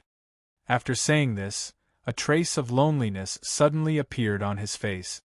"Young master, why, no matter how powerful the Marquis of Yong is, he is only one person. The terrain of Lingnan is dangerous, and we have thousands of warriors. What is there to be afraid of?" Mu glared at him, somewhat unconvinced. Feng Jidai angrily said, "Shut up! Do as I say." Seeing that the usually gentle Feng Jidai was angry, Mu didn't dare to say anything else. He quickly cupped his fists and replied, "Yes, young master." Chapter 900. The reason why the imperial court isn't willing to easily send troops to Lingnan is because of the steep terrain and dense forest. As long as our men hide in the forest, they can rely on their familiarity with the terrain to make it impossible for others to find them. If the imperial court insists on sending troops to Lingnan, it will definitely consume a lot of money and soldiers. At that time, the northern Turks won't let go of the Great Tang. This is also the main reason why the imperial court has always ignored the conflicts between the various tribal chiefs of Lingnan. But now, the imperial court is in control of the immortal lamp, as well as weapons of mass destruction similar to the true Qi iron balls in Li Zishuan's hands. The imperial court can send an army to destroy any place in Lingnan from the air at any time. If we dare to make any moves, we will very likely become the next 7 cultivators of true virtue and be annihilated overnight. Thus, Lingnan can't be touched and the imperial court can't be an enemy. Inform father to end the conflict with Prince Tan as soon as possible and stop testing the imperial court's patience. The great Tang's current strength is not something a trifling Lingnan can provoke. In the study of the Feng residence, Feng Jidai was silent for a while before speaking. The Prince Tan he spoke of was a tribal chief in the western part of Guangdong during the Sui and Tang dynasties. He was active in the northwestern part of Gaozhou and the northeastern part of Huazhou. He was a tribal chief on the same level as Feng Ong in Gaoyang. In the first year of Xinguan, due to the issue of territory in the northern part of Gaozhou, the Lingnan tribal chief Feng Ong and Prince Tan repeatedly attacked each other and did not enter the imperial court for a long time. The various prefectures and prefectures reported that Feng Ong was plotting rebellion dozens of times. Only then did Li Er become suspicious and decide to send troops. In the study, after hearing Feng Jidai's analysis, Mu's face was full of shock. The fate of the 7 cultivators sect was right before his eyes, so he had to believe that what Feng Jidai said was very likely to happen. At that time, the imperial court would send a group of divine soldiers to descend from the sky on the back of the celestial lamp and throw some of them down. Li Zishuan was able to destroy the 7 cultivators sect with 2 Grandmaster realm experts by himself. If the imperial court's army could imitate Li Zishuan's method of attack, it would be too terrifying. Thinking of this, Mu's back couldn't help but be covered in a layer of cold sweat. Young master's foresight is truly admirable. Mu bowed and cupped his fist. Feng Jidai nodded. After a long while, he sighed softly and said, "Go. Based on the current strength of the imperial court, we are definitely not their match, so we cannot act rashly. Find a chance to pass the news to my father as soon as possible. The situation in Lingnan must be stabilized as soon as possible." Yes. In the blink of an eye, 3 days had passed. In these 3 days, in addition to the increasingly heated discussion about Li Zishuan's engineering enlightenment class, the influence of football had further expanded and had begun to affect the states and counties near Chang'an. As of now, there were more than 100 teams registered with the FIFA, including 11 states and counties including Chang'an. As Tang daily gradually spread the news of football to remote areas, it was believed that more and more teams would come to sign up. Of course, how many teams would still exist after a year was another matter. After all, when the league ranking tournament was held in March next year, only 20 teams could enter League 1, 30 teams could enter League 2, and the rest could only be regarded as amateur teams. They would face the situation of no prize money and no sponsorship. It was worth mentioning that Qing Chumo also formed a team, but his team was mostly playful because the players were all second-generation Chang, enriched second generation like Yuqi Baolin, Wang Meng, Sun Zifan, Zhang Sun Chong, and even Li Tai. In fact, Li Tai himself also wanted to select a group of guards to form a professional football team, but his identity was too special. If he formed a team and no one dared to play against him, then it would be bad. Therefore, he and Li Chengxian consciously did not form their own team, but only played in Qing Chumo's team occasionally. On this day, Li Zishuan was working in the office of the academy. Previously, Li Xiaogong had asked him to draft the structure and management regulations of the Department of Shipping, and now it was basically in the final stage. It was strange to say that this guy's work efficiency was highest only in the academy, and he was too lazy to move at home. This was one of the reasons why he always liked to work in the principal's office, in Guanghua Building. As for the Department of Shipping, its function was somewhat similar to the modern customs.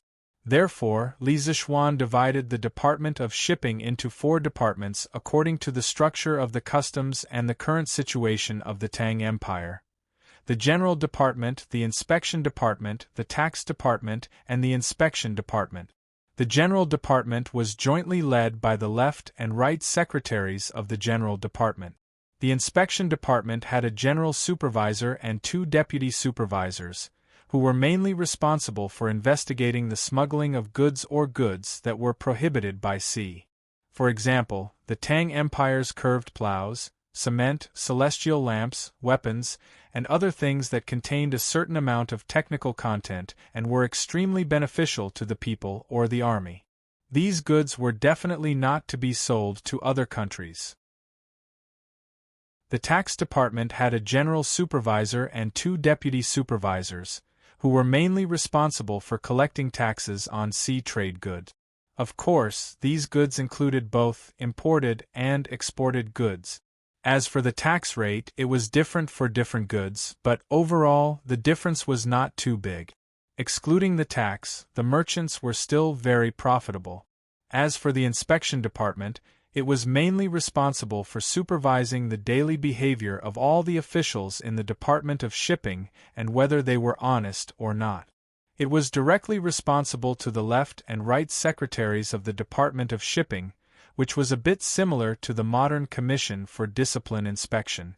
In addition to building the framework of the Department of Shipping, Li Zixuan also sorted out some details, such as the list of prohibited goods, the import and export tax rate of various goods, and so on. He wrote down a voluminous 70 to 80,000 words, which was enough to fill a short story. Yamacho, Mr. Su is looking for you. He, at this moment, Mo Zhong pushed the door open and came in. Mr. Su reported, and then he hesitated to speak. What's the matter? Li Zixuan asked casually, and then put down the pencil, tidied up the regulations of the Department of Shipping he had just finished, and put it in a file bag made of craft paper. His current office was becoming more and more like a modern office, and basically had everything. Yamacho, Mr. Su also brought Dr. Liu from the Imperial College of Mathematics. What do you think? Mo Zhong said in a low voice. Having been in the academy for so long, he knew that Li Zixuan and the Imperial College had a bit of enmity, so he was not sure whether to let Su Hongji and Dr. Liu in. Li Zixuan was startled, and then he laughed and scolded. When did you learn to be tactful? Quickly invite the 2 gentlemen in.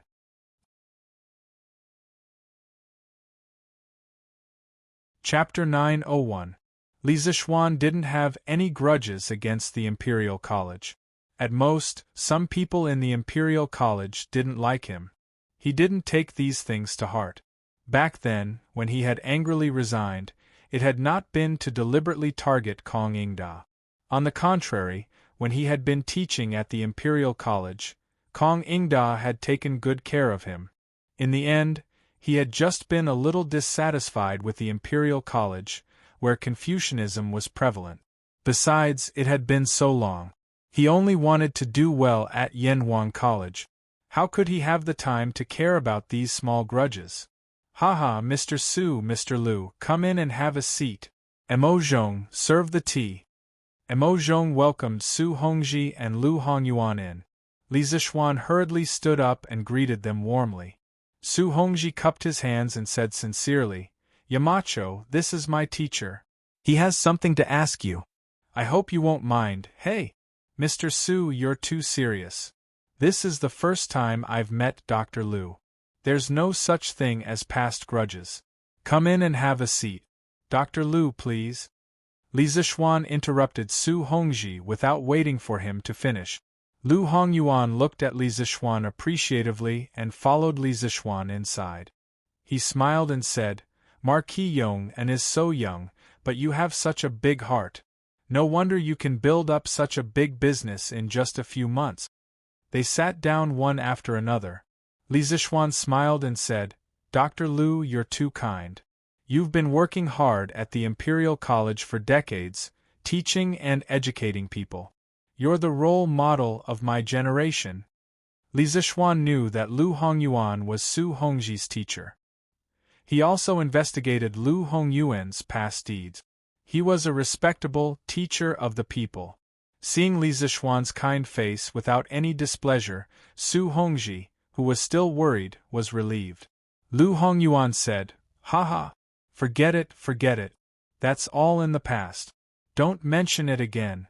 Today, this old man has come to find the Marquis of Yong, and because I have a request. The old man had been teaching for his entire life, but he did not put on any airs at all. His attitude was also quite humble. He was completely different from those rotten scholars. Li Zixuan admired him in his heart, but he quickly said, "Old mister, you're too kind. If you have something to ask, just say it. There's no need to talk about asking for it. Isn't this too much for this junior?" When Lu Hongyuan heard Li Zixuan's reply, he didn't bother to be courteous. His pale old face was now flushed red. He was probably very excited at this moment. A few days ago, I saw the needle toss game that Marquis Yong made. Out of curiosity, I also made a similar game at the School of Mathematics.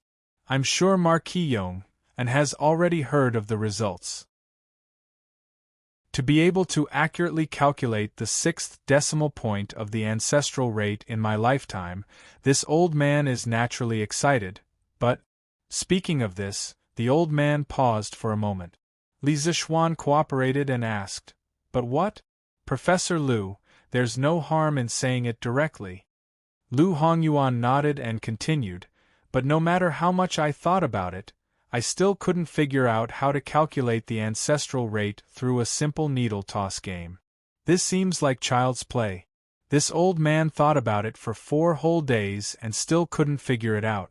Thus, I shamelessly came here to ask Marquis Yong for advice. I hope you don't blame this old man for coming uninvited. So it was for the needle toss experiment. After hearing this, Li Zixuan finally understood why the old man came. However, he couldn't help but feel that it was a little funny. To be troubled over a question for 4 whole days, this was really a stubborn old man. Actually, regarding the theory behind the needle toss experiment, many teachers from Yanhuang College, including Su Hongji, had come to ask him. However, he didn't say anything. He wanted to let the teachers from the college slowly find the answer themselves. Now that the old man came all the way here just for this, Li Zixuan couldn't continue to keep him in suspense. Since Professor Lu wants to know the theory behind this game, then this junior will explain it today. If there are any mistakes, I hope the two of you can point them out, Li Zixuan said politely. Then, he took out a pencil from the pencil box on his desk and a piece of white paper. He began to explain as he drew. Let's assume that there is an iron wire bent into a circle.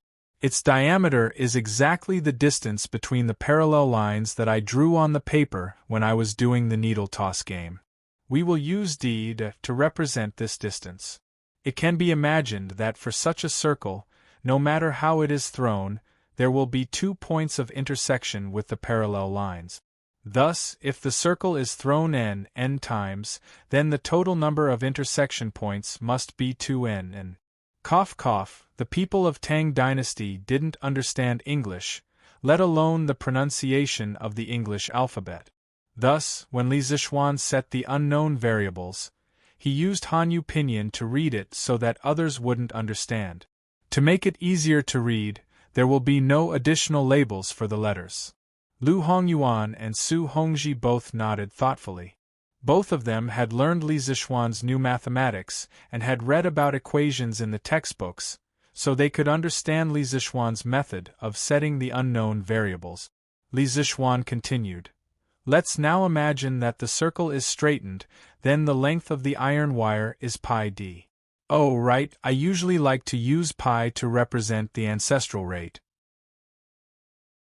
After the circle was straightened, the situation of such an iron wire intersecting with parallel lines when it was thrown down was obviously more complicated than that of a circle. There might be 4 points of intersection, 3 points of intersection, 2 points of intersection, 1 point of intersection, or even no intersection at all. Since the length of a circle and a straight line are both pi d, according to the principle of equal opportunity, when they are thrown a large number of times and are equal, the total number of intersection points between the two and a set of parallel lines is approximately the same. That is to say, when a wire of length pi d is thrown n times, The total number of intersection points between the wire and a set of parallel lines should be approximately 2n. Now let's talk about the case of the iron wire length L. When the number of throws n increases, the total number of intersection points of the iron wire with the parallel lines, m, should be proportional to the length L. Thus, m equals kl, where k is the coefficient of proportionality. In order to find k, we only need to note that for the special case of L equals pi d, we have m equals 2n. Thus, we get k equals 2n pi d. Substituting the former formula, we get m is almost equal to 2ln pi d, and thus pi is almost equal to 2ln dm. When the length of the line is half the distance between the parallel lines, the above formula can be written as pi is almost equal to nm. These are the two needle throwing games we did before. There were some beyond the scope of the knowledge, so Li Zixuan forgot to explain. He didn't care whether they could understand or not, he just said it all. Sure enough, Lu Hongyuan and Su Hongji both frowned. The two silently digested the information. After a while, Lu Hongyuan asked, I have something I don't understand. What is the principle of equal opportunity? Chapter 902. In the office.